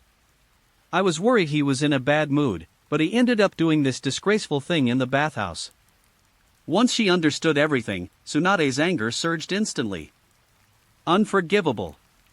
She leaped up onto the roof, and the bird, seeing Tsunade jump up, was so frightened that it immediately fled to the other side of the roof. It didn't fly? As expected of that idiot Jiraiya. Page 74. Tsunade suddenly increased her speed, and with a burst of chakra, she instantly sprinted to its side. One punch. Boom. The bird was knocked out of its original form, flew horizontally off the roof, and finally crashed into a large tree outside the bathhouse. What's the sound? I don't know, it seems to be coming from outside. There were girls chatting below, and Tsunade shrank back while clenching her fist. Outside the bathhouse, Jiraiya was panting heavily, unable to move for a moment. He felt as if his bones were broken again. Damn airport, why did you hit me so hard? Tsunade jumped down, complaining angrily. Heavy? Tsunade sneered, her chakra surging around her. No! No! You bastard, you'll kill people. Jiraiya turned pale with fright and instantly used Earth Release to try and escape. However, boom! With a leap and a stomp, the ground collapsed, creating a crater. Jiraiya narrowly emerged from the side, suffering new injuries. What kind of technique is this? Don't attack, let's talk this out. The strange force of his foot startled Jiraiya so much that he trembled all over and immediately knelt down to beg for mercy. You! Seeing him kneeling, Tsunade took a deep breath and said, "You can't peep at them taking a bath anymore." No problem. Jiraiya immediately agreed. He thought to himself, I'm not peeking, I'm just gathering material. You have to play Naruto Uzumaki. Tsunade made another request. What? Why would I play that kind of idiot? Jiraiya said with dissatisfaction. Do you want to get beaten up? No, I'll play Naruto Uzumaki. Chapter 85 Orochimaru, Information Exchange. That's terrifying. She can even use superhuman strength with her feet now. In front of the comic book store, Jiraiya, his body wrapped in gauze, looked terrified. Heavenly Guardian Foot? A word flashed through Akabane's mind. What kind of attack? How would I know? I was punched and sent flying off the roof. I tried to escape using earth magic, but that guy jumped over and kicked me, almost flattening my head. Jiraiya felt like it was a nightmare whenever he thought about it. It seems not yet. Akabane seemed to be deep in thought. If it were the real Tenshikyu, Jiraiya would be dead by now. Horrible. Jiraiya muttered to himself, it seems this time the shadow is even deeper than the last. Who told you to go to the bathhouse? Akabane pouted and said. It's all your fault. If you hadn't made the adorable by a boy, would I have gone to the bathhouse? Jiraiya complained angrily. Akabane raised an eyebrow. How could this be blamed on him? Jiraiya, just say less. Kurama Unro immediately offered his advice. After spending time together, he had been able to discern some of Akabane's expressions. For example now. That's true. Here, take this comic book and focus on recovering. Akabane patted him on the shoulder. Ouch, it hurts. Damn it, you did it on purpose. Jiraiya was injured in his ribs and arm, and he immediately cried out in pain after being hit. Comics? Shah. Jiraiya shook his head dismissively, but still obediently took it. He only has one hand, but it's enough to turn the pages of a comic book. Another Sharingan? A Jonin who can only use 4 or 5 ninjutsu. I think he might become stronger if this Sharingan is removed. Jiraiya mercilessly made sarcastic remarks. In a sense, Kakashi with his normal Sharingan is indeed less powerful than someone who has gouged out his own eyes. Akabane smiled slightly. It seems that after training at Mount Mayaboku, Jiraiya has improved significantly in both strength and vision. That's good, the sand ninja are not easy to deal with. Idiot, I heard you were beaten half to death by Tsunade, but I didn't expect you to still have the leisure to read comics here. At that moment, a cold voice came from the rooftop.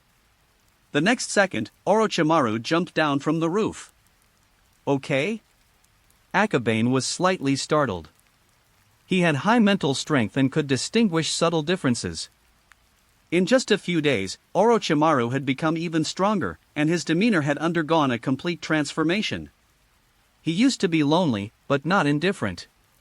But now, his demeanor became somewhat cold and aloof. Did it encounter the shell of a white snake, or did it sign a contract with a snake? Akabane thought to himself. Damn Orochimaru, where have you been all this time? I haven't even had a chance to challenge you to a duel.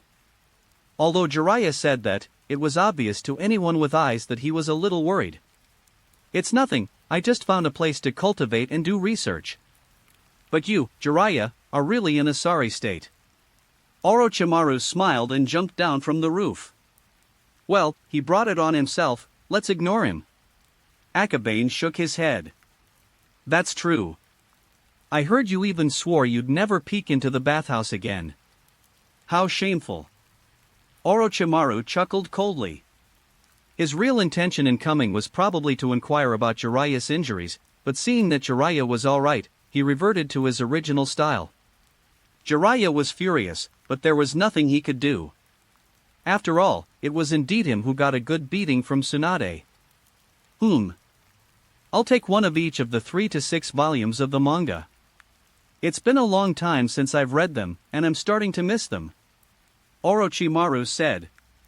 Okay. Kurama Unro skillfully picked out the few remaining comic books from the bookshelf, making up 3 to 6 volumes.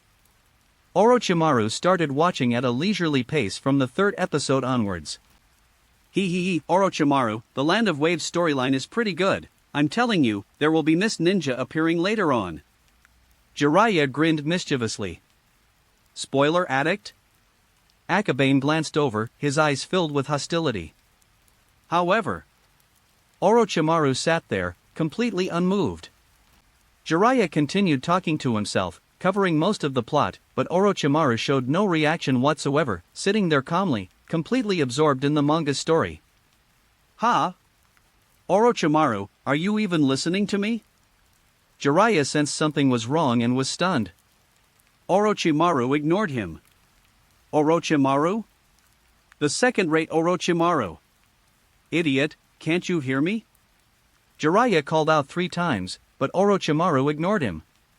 He finally realized that Orochimaru had somehow blocked out the outside world. Hateful. Jiraiya, you're so boring. Akabane sighed, if you keep messing around, I'll just have to let you dream about it. No.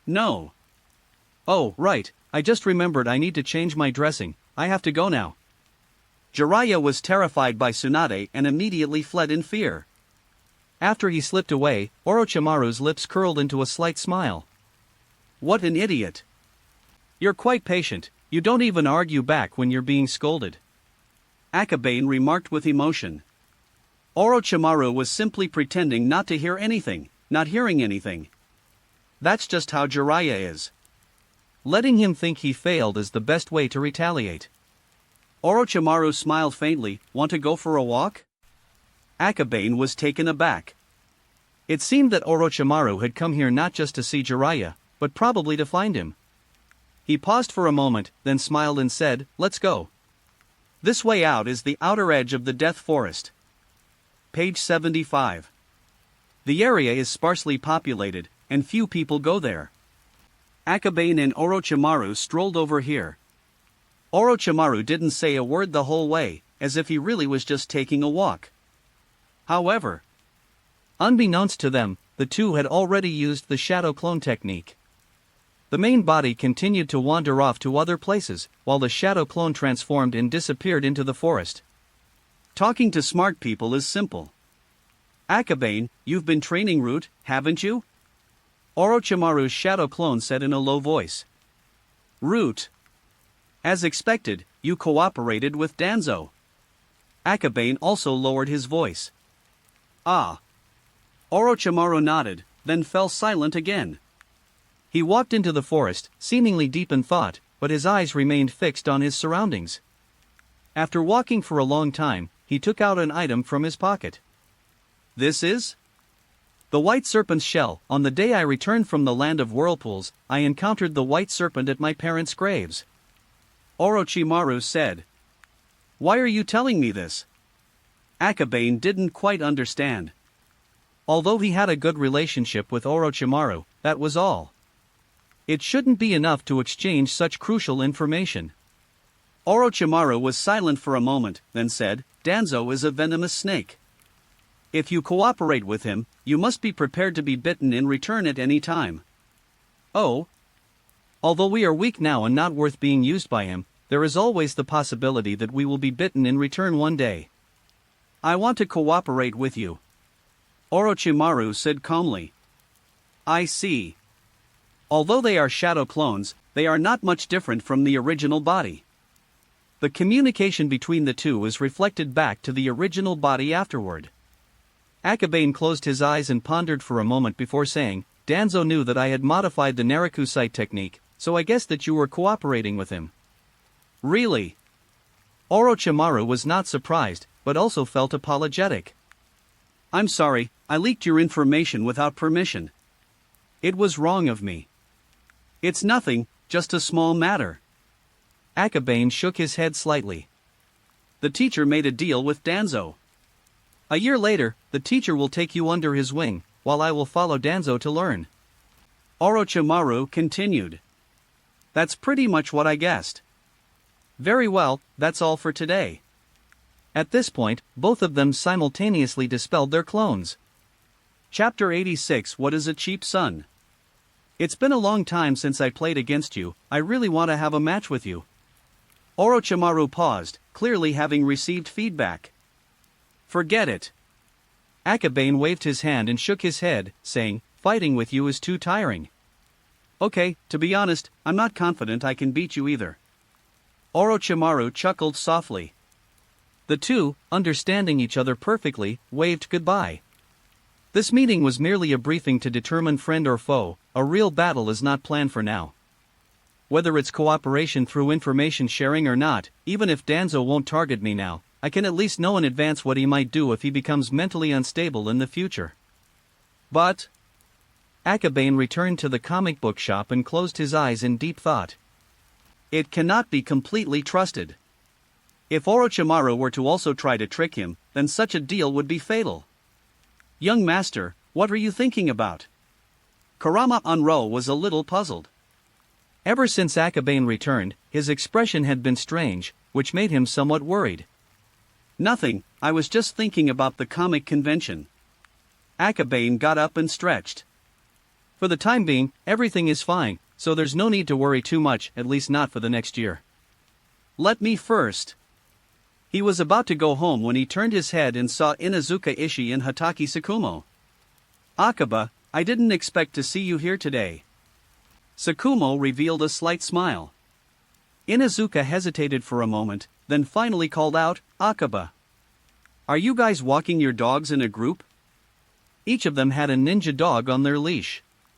Wolf Fawn, in particular, looked up and barked at Akabane, seemingly to greet him, while the other dog looked at him blankly. Akabane, I heard about what happened last time. Sorry. Before Tsukumo could finish speaking, Inuzuka Ishii bowed and apologized first. Akabane paused for a moment, then shook his head and said, You mean well. I did not handle that matter properly. You don't need to take it to heart. One of each, please. It's been a long time since I bought any. Shoamao glanced at the price, then laid out 300 taels. This one is very thick, so the price is a bit higher. Kurama Yunlang, fearing a misunderstanding between the two, quickly explained. I see. Shuamao took a book and then sat down by the door to start reading. Wolf Fong sat atop his head. Its eyes would sometimes stare at the comic book, and sometimes at Akabane. This ninja dog isn't as intelligent as Puck. It can not only speak human language but also understand human writing, so it was completely bewildered. Such a wide-range mist concealment technique.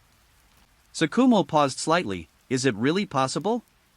Yes, I've encountered a jonin who could use a larger-scale hidden mist technique than the ones we've encountered before, but the larger the range, the more chakra it consumes. Akabane chuckled as he said this. For example, your adopted son in the manga might faint or even die from exhaustion of chakra after using this level of hidden mist technique once.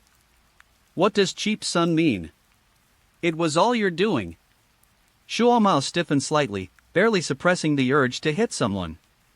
Dying from exhaustion of chakra, that's a bit much. Inuzuka Ishii muttered to himself. This amount of chakra is probably not even as good as a chunin. Can someone with this level of chakra become a jonin? But considering Kakashi's previous performance, he felt it was quite possible. That's terrible. Inuzuka Ishii was a little worried. If Tsukumo's chakra was so little, it would be too pitiful. Don't look at me, my chakra is fine. Even though Tsukumo was a man of few words, he couldn't help but get angry. He looked at Akabane with hostility. After these few episodes, the Hatake clan's chakra will likely become the laughingstock of the entire village. Actually, there's a reason for all of this. It's the Sharingan. Akabane smiled and waved his hand. He had studied Tsukumo. Tsukumo's chakra wasn't much, but he could barely be ranked in the middle among his peers. Cut. Tsukumo turned his head away and continued watching the rest of the plot. Speaking of which, the Hatake family and our family have a very good relationship. Kakashi should have his own ninja dog. Akabane, you made a mistake. Inazuka Ishii seemed to have suddenly grasped the key point, and said with a smug smile. Dogs won't be affected by the fog. Akabane smiled slightly, determined not to be a tasteless spoiler like Jiraiya. Probably not, he already knew I had a ninja dog. After Shiromao finished speaking, he turned to another page. His eyesight and reaction speed are so fast that he can finish reading a page in just a few seconds and then turn to the next page. A few minutes later, Tsukumo had already seen the end. Wong wong wong. Suddenly, the wolf fangs roared and stirred restlessly above. Shiromao paused for a moment, then put him down, stroking his fur as he laughed. Wolf Fawn, don't worry, I only have you, unlike this brat who has so many. The scene shows Kakashi using a summoning jutsu to summon the 8 ninja dogs.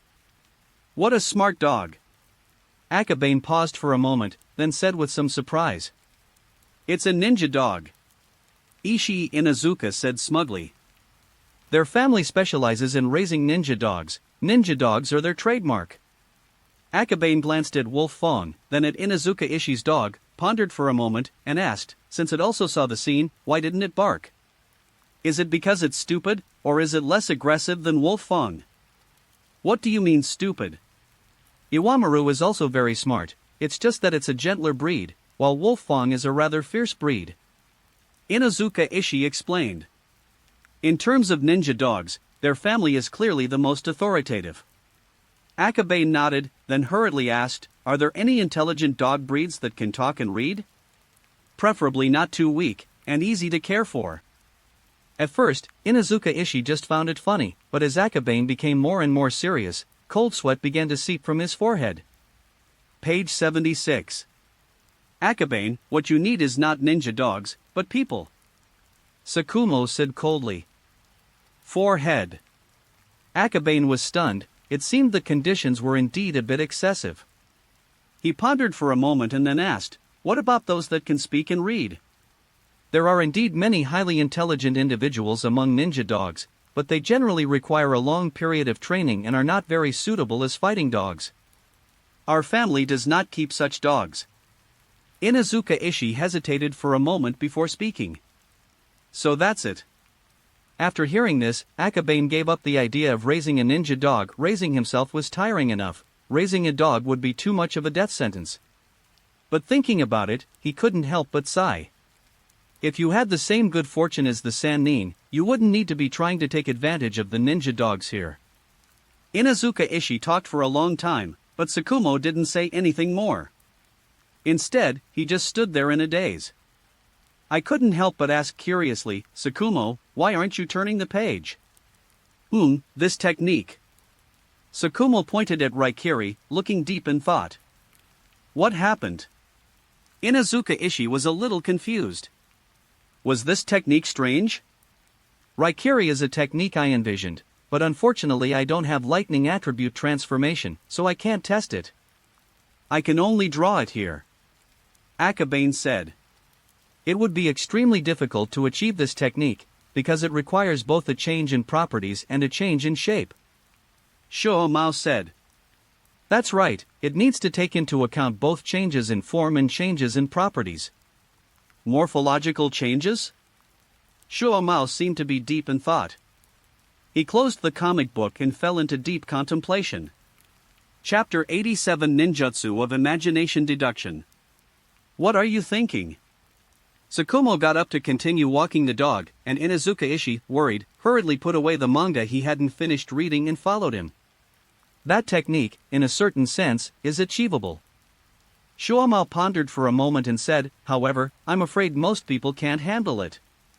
What do you mean? I've heard that the Uchiha's eyes can detect the trajectory of high-speed movement, and that the lightning blade technique requires the Sharingan to unleash its full power as a thrusting ninjutsu.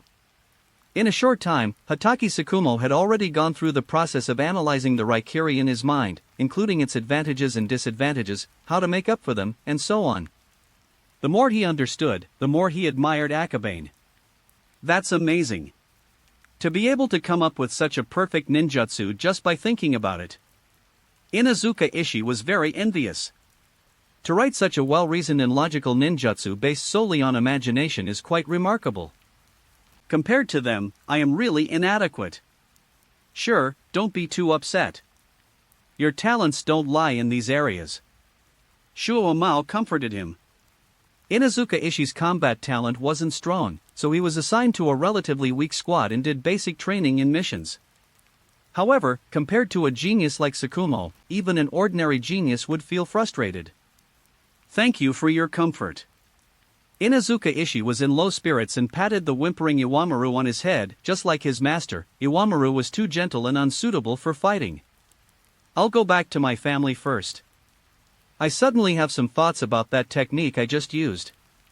Shuo Mao said apologetically. It's alright, I should take Iwamaru back now. Inuzuka Ishii said with a smile. Ah. Shuo Mao nodded and turned to walk in another direction. But if someone looks closely, it's not hard to notice the electric current flashing in his palm. Tsukumo's chakra nature is also lightning. The rapier itself is not suitable for me, but maybe a change will work. Tsukumo thought to himself. It's just one shot in the manga, but based on Akabane's description and deduction, he feels that Raikiri evolved from another, more basic form. Only with a foundation can further evolution occur. Raikiri? Forget it. It's not a technique that suits me. There's no use in being envious of it. Akabane shook his head. As an S-rank ninjutsu, it requires a very high number of points. If it were just a matter of points, he could accumulate them and wait for a better opportunity. However, Akabane knew very well that he was not actually suited for this kind of high-speed thrusting ninjutsu. Young master, do you hope that Tsukumo will master this ninjutsu? Kurama Yunlang asked curiously. Based on his understanding of Akabane, he wouldn't have said so much unless he had some ulterior motive. Tsukumo is not one to follow the book blindly, he will create his own Raikiri. Akabane smiled slightly and said, I'm just very curious. Kakashi's lightning blade, Sasuke's Chidori stream, Chidori sharp spear, and so on are all different forms derived from Chidori. Can Tsukumo, who doesn't have the Sharingan, develop a perfect Chidori that suits him? He was very curious about this. But I always feel like I've forgotten something. It seems there's something I need to tell Tsunade, but I can't remember it right now. Akabane rested his chin on his hand, deep in thought. Forget it. If I can't remember, I'll just leave it for now. After all, things I can't remember probably aren't important. Akabane shook his head, no longer wanting to think about it, waved to Kurama Unro, and walked home with a heavy heart.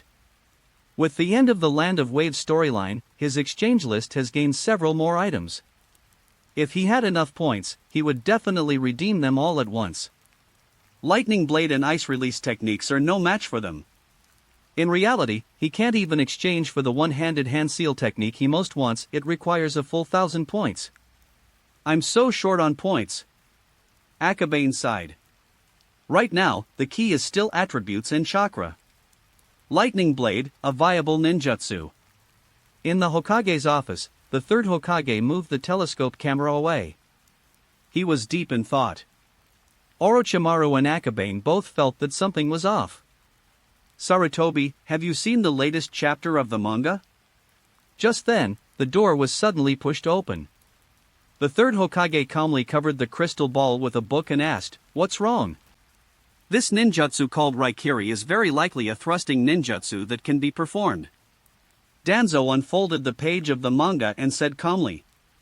Both the third Hokage and Danzo were masters among masters, but just by reading the manga, he felt that this was a ninjutsu with potential for development. Not to mention the third generation, having secretly observed them all, he has basically learned everything about the distant past. For someone who is proficient in all elemental ninjutsu, developing this ninjutsu wouldn't take too long. However, not all of my ninjutsu is worth developing, it requires the Sharingan to unleash its full power. The third generation, smoking a cigarette, spoke calmly. Yes, the Sharingan. It's a pity we can't use it. Danzo's eyes were gloomy. What are you trying to do now? The third generation frowned slightly and said sternly. It's nothing. Even if you say that, I still want to figure it out. Danzo turned and slowly walked away. Danzo! The third generation hesitated for a moment, then silently took a drag of his cigarette and said, Don't forget our agreement. Don't do anything unnecessary. I know, but I didn't contact Orochimaru. Danzo had a cold smile on his lips. I never actually contacted Orochimaru, it was all just a chance encounter where Orochimaru approached me. Also, the village will be holding a comic convention in a while, and the daimyo and the princess will be attending. I hope you can arrange a protection plan. The third generation spoke slowly. Comic Con? Danzo turned his head, his tone slightly agitated. What is that? It's nothing, just comic book cosplay. Role play? Danzo frowned slightly.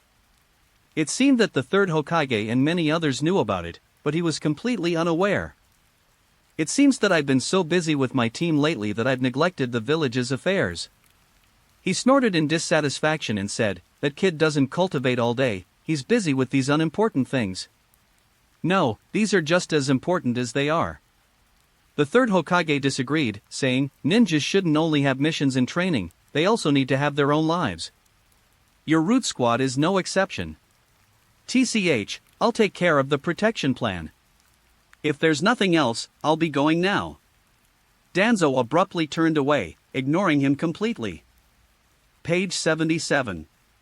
The three generations couldn't stop him. After so many years of cooperation, they were already familiar with each other's temperaments, and it was difficult to change these things with simple words. He sat in the chair, his mind still replaying the scene of Akabane and Orochimaru taking a walk.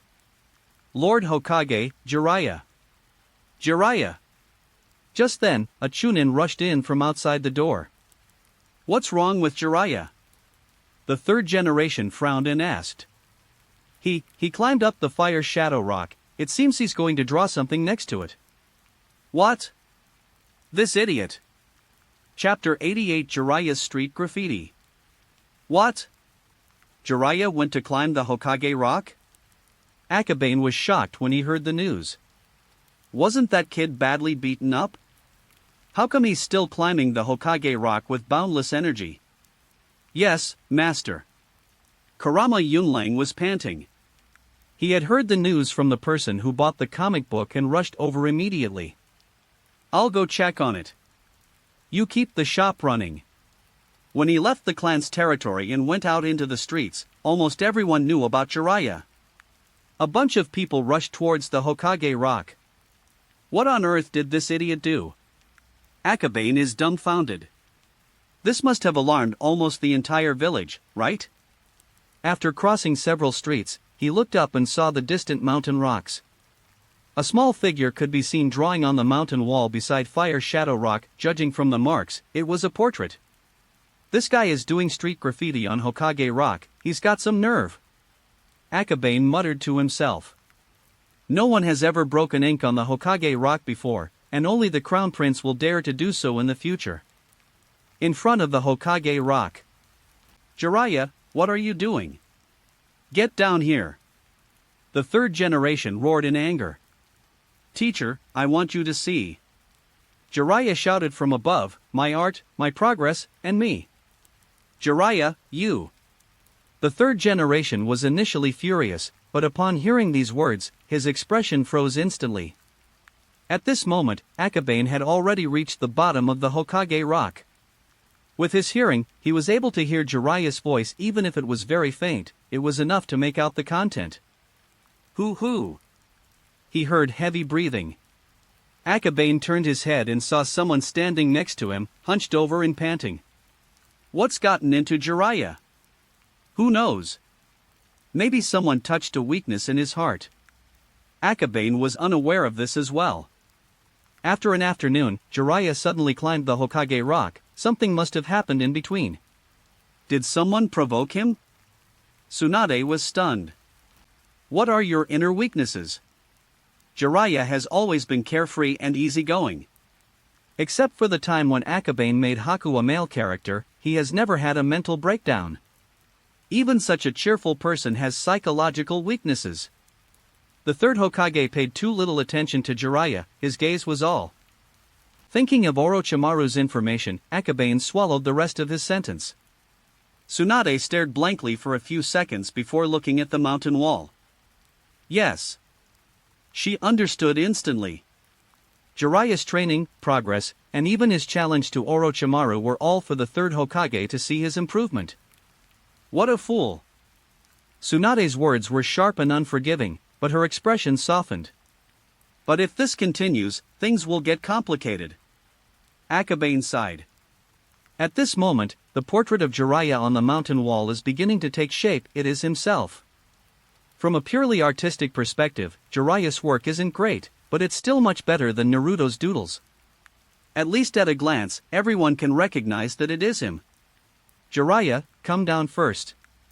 Although you didn't graffiti the Hokage rock, drawing on the mountainside next to it is not allowed. The third generation smoked a cigarette.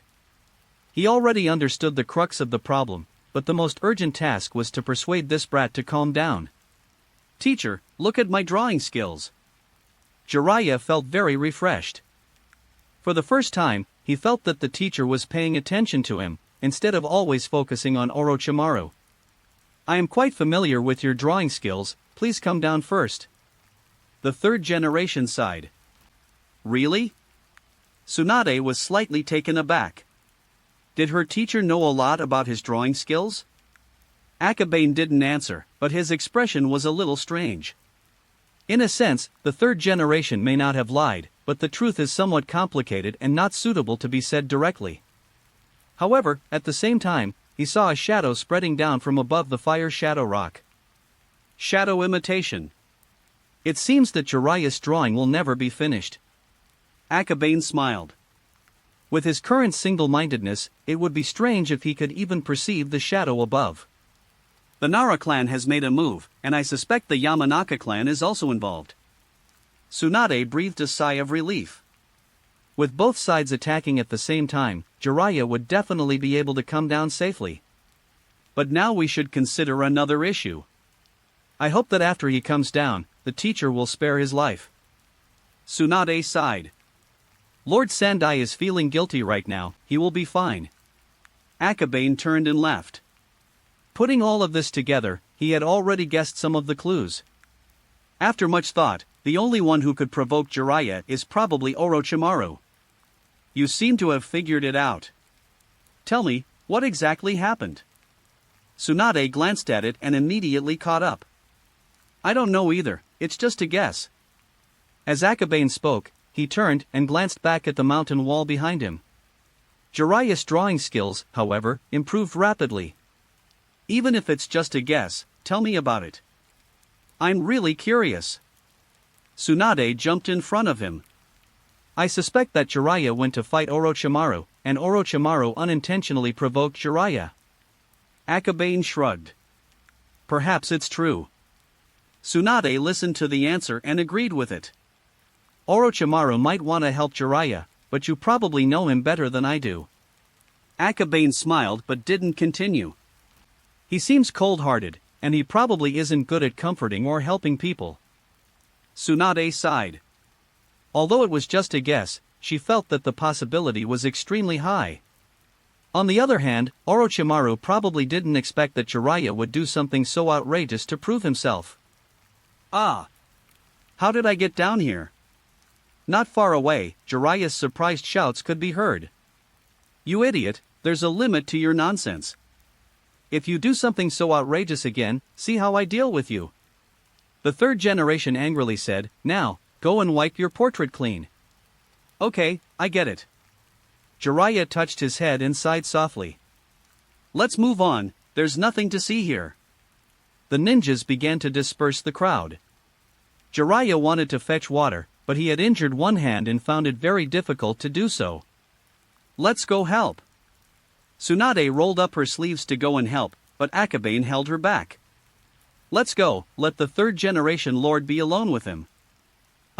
That's true. Tsunade realized what was happening and turned around to see the third Hokage standing under the Hokage rock, staring up at Jiraiya wiping away the ink he had drawn. Akabane walked back, a slight sigh escaping his lips. It's somewhat ironic that something one person desperately wants to get rid of is something another person desperately desires. Fortunately, Jiraiya has already gotten what he wanted. By the way, Akabane, when exactly is the anime convention going to be? Tsunade caught up and asked. Chapter 89. This matter is no longer under our control, it depends on what the teacher and the third generation lord decide. Akabane shook his head. When Tsunade asked him that question, he suddenly realized that he seemed to have something to say to her. After pondering for a long time, a flash of inspiration struck him. By the way, have you decided on a candidate for Uchiha Sasuke yet? I approached Orochimaru, and he agreed. Chapter 89 Role-Playing, Itachi. Oops. No wonder I felt like I'd forgotten something, it turns out it was this. Akabane walked several steps away before saying, I've already asked Uchiha Ryo to play Uchiha Sasuke, and then I'm afraid. What? Tsunade froze, speechless for a long time. Well, that's how it is. I was going to tell you this before, but I forgot about it later. Akabane had a terrible headache. When did you become so close to those Uchiha guys? It's not exactly good. He comes to the comic book store often, so I just recruited him as a helper. Akabane explained the whole story. This is trouble. Tsunade sighed. Although it's not a big deal if two people play the same role, one side can always back down. The problem is, Orochimaru and Uchiha Ryo. It's okay, I've thought of a way. Akabane pondered for a moment before speaking. Any solution? Tsunade was stunned for a moment. Orochimaru, such a proud person, would actually back down to Uchiha Rin? It's impossible no matter how you think about it. It will be kept secret for now. Akabane smiled slightly, a hint of mockery in his eyes. What? Tsunade didn't react in time. By the time she came to her senses, Akabane had already walked more than 10 steps away. Hey, where are you going? Go back and rest. Akabane waved his hand, saying that it was impossible to find Orochimaru now.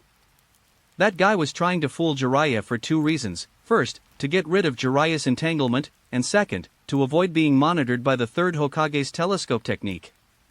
He is probably doing research somewhere now. These guys are getting weirder and weirder.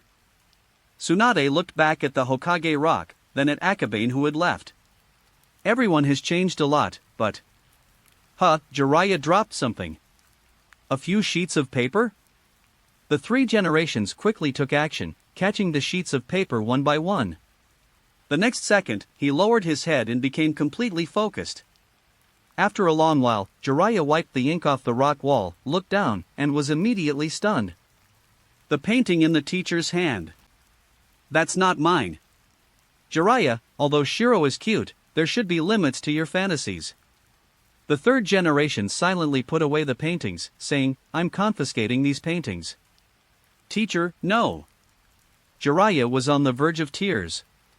This was the culmination of his research and fusion of techniques from several bathhouses. 2 perverts. Tsunade clenched her fist instantly. But since the 2 of them finally had some alone time, they decided not to disturb each other. I'm sorry, Jiraiya.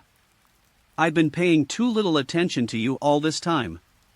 I'm very sorry. The 3rd generation patted his head. He only had 1 year left, and he wanted to use that year to teach Orochimaru well so that Orochimaru could inherit his philosophy. In the end, Jiraiya and Tsunade were both overlooked. It's nothing, I've always had the help of the hermits of Mount Mayaboku.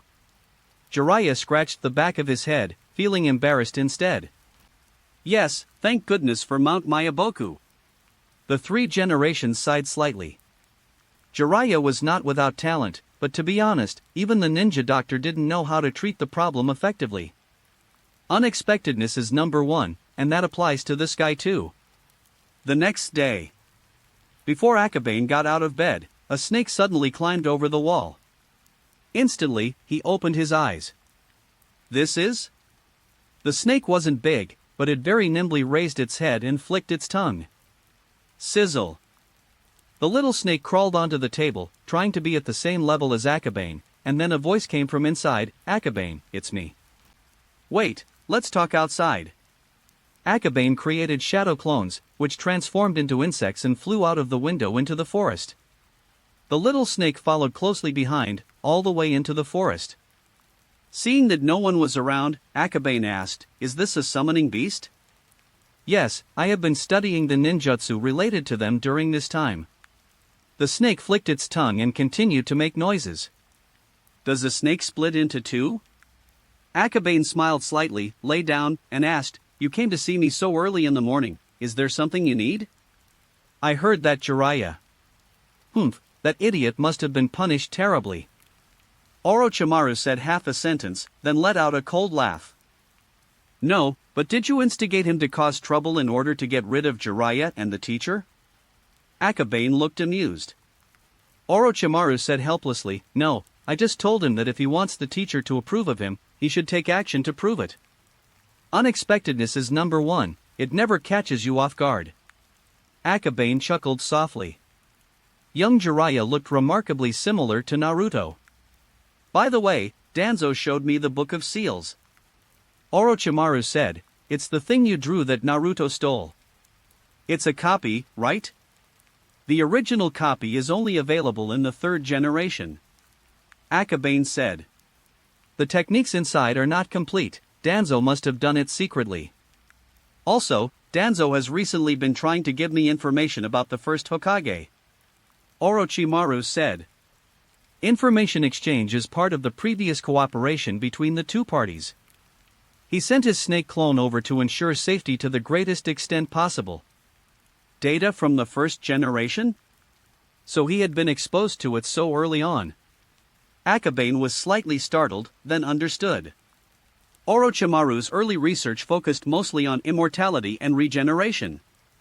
As an expert in this field, he had already conducted considerable research on the first Hokage. He pondered for a moment, then said, "Danzo's target is most likely would release." "That matches my guess," Orochimaru agreed. Since Hashirama Senju, no wood release has appeared in the Senju clan. This may be related to chakra, physique, life force, and so on. Akabane said, "Furthermore, the later stages of the research will inevitably involve." "I know." The little snake nodded and climbed off the table. "By the way, you're going to the anime convention too, right?" "Okay?" It looked up again and made a questioning sound. "Tsunade invited you to play Sasuke, but that kind of role is too childish. I have someone more suitable for you." Akabane smiled slightly. "Do you remember the first painting you received? Itachi Uchiha?" Orochimaru's clones were stunned. "It was just a painting, how could they possibly act it out?" "Yes, at comic conventions, not only do current characters appear, but also some characters that will appear in the future. You playing Uchiha Itachi is perfect." "I reject," Orochimaru said calmly. "Why?" Akabane paused for a moment. "Because you have ill intentions, and don't forget, snakes are very sensitive." Page 79. Orochimaru sneered. Okay, I'll confess, since Uchiha Ryo was playing Sasuke and you're playing his brother, I think his expression will be quite interesting," Akabane said with a wicked smile. "Is Itachi Uchiha Sasuke's older brother?" Orochimaru paused for a moment, then chuckled softly, "Interesting. I'm looking forward to it." After saying that, the little snake ended its summoning and disappeared. Not long after, Akabane's clone dissipated on its own, and his memories returned to his original body. Luckily, no one noticed. Ha ha ha. I'm a genius for getting Orochimaru to play Itachi. That scene must be very interesting. Thinking of this, he couldn't help but laugh out loud. However, it seemed to be quite early. Akabane glanced at the sky and was immediately overcome with drowsiness. Things done, time to go back to sleep. Chapter 90. I almost got scammed. What are you doing so early in the morning? Hey, you haven't left the house for 3 days. Tsunade was leaning against the window. Akabane sat up, his consciousness, which had been confused by sleep, gradually clearing. After finishing these chores, he stayed at home for 3 days straight without going out, spending about 70 to 80% of his time sleeping. Enter through the main entrance. Tsunade thought to herself that she probably wouldn't see Akabane for the rest of the month. "What's up?" Akabane suppressed his morning grumpiness. Not uttering a string of profanities after being woken up was already a big favor. Tsunade climbed in through the window and threw a scroll over. "Real?" He opened the scroll, revealing several lines of coded text. "This comic convention, they even need a password?" While solving the mystery, Akabane couldn't help but complain. "Of course," Tsunade said without hesitation. 2 days later in the afternoon, isn't that a bit short in terms of time? It's just an act. Tsunade didn't quite understand what Akabane meant by short. Is it more than just acting? There are some things that need to be prepared in advance. Akabane explained, for example, posters, venue decorations, and so on. Tsunade paused for a moment, then her eyes were filled with suspicion and shock. "You knew there were these things to do, yet you could still sleep peacefully for 3 days? Knowing that I will be busy makes me cherish my rest time even more." Akabane got up and changed his clothes. After several training sessions, he was able to change clothes in front of Tsunade without changing his expression. "It seems to make sense." Tsunade remained silent and sat there waiting. She casually glanced around, occasionally turning her head to look at Akabane. "Speaking of which, aren't all the people in your family physically weak?" Tsunade didn't quite understand. "This guy is clearly just lazing around, yet his physical body gets stronger every day." "Yes," Akabane said calmly. "Then you." "Because I drink Mengyo milk every day." Akabane licked his lips as he spoke. However, Tsunade looked completely bewildered, not understanding what he was talking about at all. After a long while, she hesitated and asked, "What is turnsu?" It's milk." Akabane changed his clothes, opened the bedroom door, and said, "Let's go." "Okay, I'll wait for you outside." As Tsunade spoke, she climbed out of the window and disappeared in an instant. Her physical skills have improved again. However, Akabane sighed slightly before walking out of the room. "Are you leaving?" Kurama was preparing breakfast when he heard footsteps and immediately poked his head out. "Yes, I'm going out to prepare for the comic convention," Akabane explained. "Was it Tsunade who just climbed in through the window?" "I am leaving." Women are all gossipy creatures. Tsunade climbed out the window probably because she was afraid of this situation. Akabane mentally scoffed, waved helplessly, and left through the main entrance. "Let's go, everyone's been waiting for a long time," Tsunade said excitedly. "Everyone?" "The people who set up the venue, and Grandma and the others." Seeing Akabane's puzzled expression, she had no choice but to explain. Akabane said, "I understand that we need manpower, but why does Granny Mito want to go? I guess I'm just bored and want to wander around." Tsunade's tone was somewhat helpless. As the Nine-Tails Jinchuriki and Hashirama Senju's wife, her every move sends shivers down the spines of the entire ninja world. "No wonder," Akabane sighed. Staying in the village for too long and getting involved in the otaku culture naturally made her a homebody. "No problem. Let's go to our family's ancestral land first." The two traveled along the outer edge of the forest, from the Kurama clan's territory to the Senju clan's location. Halfway there, Akabane suddenly thought of a question. As an older otaku, would Mito Uzumaki also attend comic conventions? As they approached Tsunade's house, he asked in a low voice, "Excuse me, what role does Granny Mito play?" "White." "White? I understand. Good thing you asked now." Akabane secretly rejoiced. If it had been any later, it would have been too late after he finished arranging the script. He thought for a moment, then asked, "Is there anyone playing Zabuza?" "No, we can't find a suitable candidate." Tsunade replied, "I was originally planning to have you play the role temporarily." "A temporary role?" Akabane was startled. How did such a nice girl learn to scam people? Luckily, I asked her first, otherwise it would have been so embarrassing to be forced into it. The air fell silent as the two continued their journey in silence, neither uttering a word. After a long while, the Senju clan appeared right before them. I think we should let the teacher play Zabuza. I don't know anything about water release.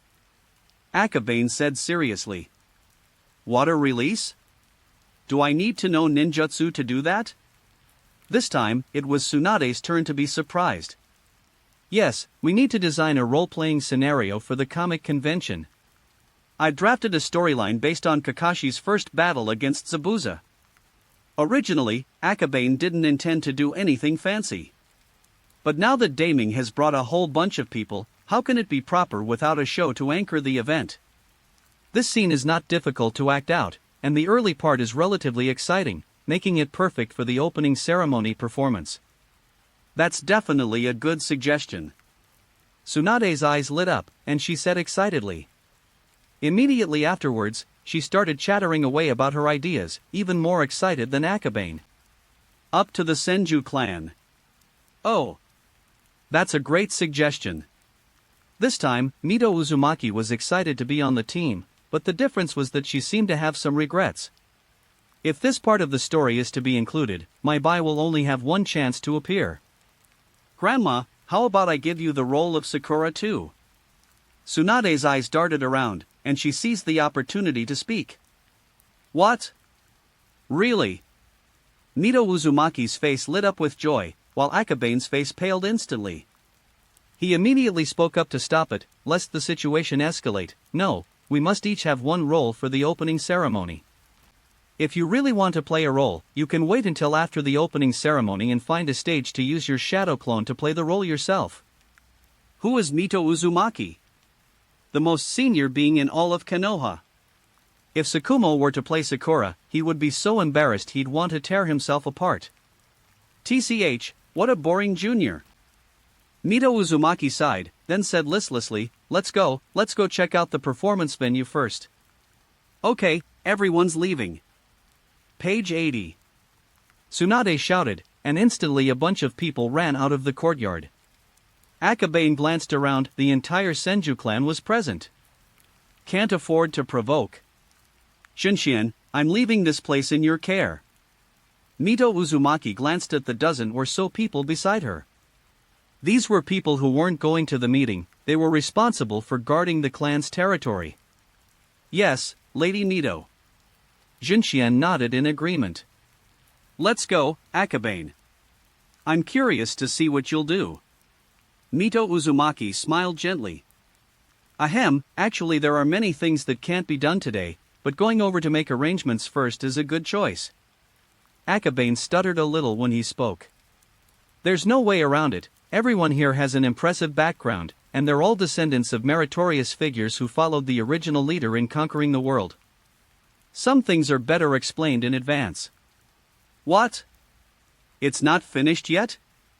Mito Uzumaki paused for a moment, then smiled slightly and said, it's alright, there are some things I can help with. Okay, I'll go to the store to get the poster first. There was a batch of posters that Akabane had previously asked Yamano Izumi to print, and they arrived at the store yesterday. I went to pick them up and pack them together. Chapter 91. So, teach me to draw. Call. We finally managed to fool them. Akabane secretly breathed a sigh of relief. Older, reclusive women are really hard to deal with, especially since this one is also incredibly smart. No need, a clone can do the job. Mito Uzumaki squinted, a captivating smile on her face. However, if you cut it open, it'll definitely be black. Akabane silently complained to himself, while feeling even more sympathetic towards Tsunade. With a grandmother like that, there are practically no secrets to keep. Let's go. Mito Uzumaki's smile was gentle, yet undeniable. With just one simple sentence, everyone lowered their heads, and not a single person objected. The aura of someone in a superior position. As the first wife, she was certainly not just a pretty face, otherwise, she wouldn't have been able to maintain Hashirama Senju's policies and strategies after his death, and break the Senju clan into smaller units. Akabane secretly admired him. Tsunade, where are we going? A member of the Thousand Hands clan asked. The location is a mountain, but I don't know the specifics. Tsunade shook her head and said. The location of the comic convention is very well hidden and requires Konoha's unique code to decipher. Mountain, specific location. This is all the information we have. Let me see. Mito Uzumaki took the scroll, glanced at it casually, then put it away and returned it to Tsunade. She seemed to know. Akabane glanced at it, but after thinking about Mito Uzumaki's cunning nature, he suppressed his curiosity and held back from speaking. For a moment, the atmosphere fell silent. After walking for a long time without anyone asking, Mito Uzumaki finally couldn't help but glare at Tsunade and Akabane and say, "Aren't you too curious?" She couldn't be bothered to ask about the Senju clan members. These people are completely obedient, they will only listen to what she says, and they won't say a single unnecessary word unless she speaks. That's what makes it even more boring. Grandma, we'll know when we get there, won't we? Tsunade said calmly. Akabane immediately nodded in agreement and obediently continued walking. Boring brats. Mito Uzumaki sighed softly. That place used to be the training base for the Yambu, but it was abandoned after the Yambu was fully established. I see, the former Secret Service base. Akabane pondered for a moment. If such a place were to be established, it would surely contain secret passages and special protective areas. In the event of an attack, they could quickly use these passages to evacuate the daimyo and the princess. It really is a perfect place. Look, that's the mountain. Mito Uzumaki pointed to the distance, where there was another tall mountain peak. It's still quite far away, so it's not very clear yet. Having satisfied their curiosity, the group continued on their way, and with the speed of ninjas, they reached their destination in no time. When we actually arrived at the location. So the real base is this small hill next to us? Tsunade remained silent for a while. Making the daimyo climb such a high mountain, I'm afraid they'll be preparing for the new daimyo's succession ceremony the very next day, right? Mito Uzumaki said with a smile. No one dared to respond. Let's go, there are quite a few people ahead. Mito Uzumaki glossed over the matter. In that case, she's truly the only one in the entire Fire Kingdom who dares to say such a thing. Having survived from the first generation to the present day, the current daimyo is truly a first-rate elder. In terms of status, he is also Tsunade's maternal grandfather. Of course. He's nominally my maternal grandfather, but we're not actually that close. A king is a king after all, and besides, Tsunade's parents' marriage was a political alliance. Since the deaths of Hashirama Senju and Tobarama Senju, the two clans have had less and less contact. Lord Mito, and all the lords of the Senju clan. A figure appeared instantly and knelt before the crowd. You're from the Yunu family, you've grown up so much without us even realizing it. Mito Uzumaki smiled kindly. This demeanor is completely different from when he's with Akabane and Tsunade. I am grateful that you still remember me, Lord Mito. The ANBU ninja were incredibly excited, and at the same time, they felt even greater awe for Mito Uzumaki. Her identity was immediately recognizable, she truly was the wife of the first generation, a legendary figure. Eigen, explained the situation. Yes. Aburame Otane got up and began to report their recent events to Uzumaki Mito in detail. That is, Mito Uzumaki. No one else would receive such treatment. I see. The Dark Division came here first, repaired this place, and even built a huge meeting hall. Upon entering the mountains, Akabane discovered the meeting place hidden within the forest. After renovation and reconstruction, this place is simply a luxurious mountain paradise. But, with such a large venue, decorating it is a challenging task. It's a huge venue, it seems we need to help out as well. Mito Uzumaki said with a smile. Lord Mito, you don't need to do anything. Leave this to us. Issue no Oxygen immediately said. No, we have different jobs. Others can help out as soon as possible to complete the repairs here.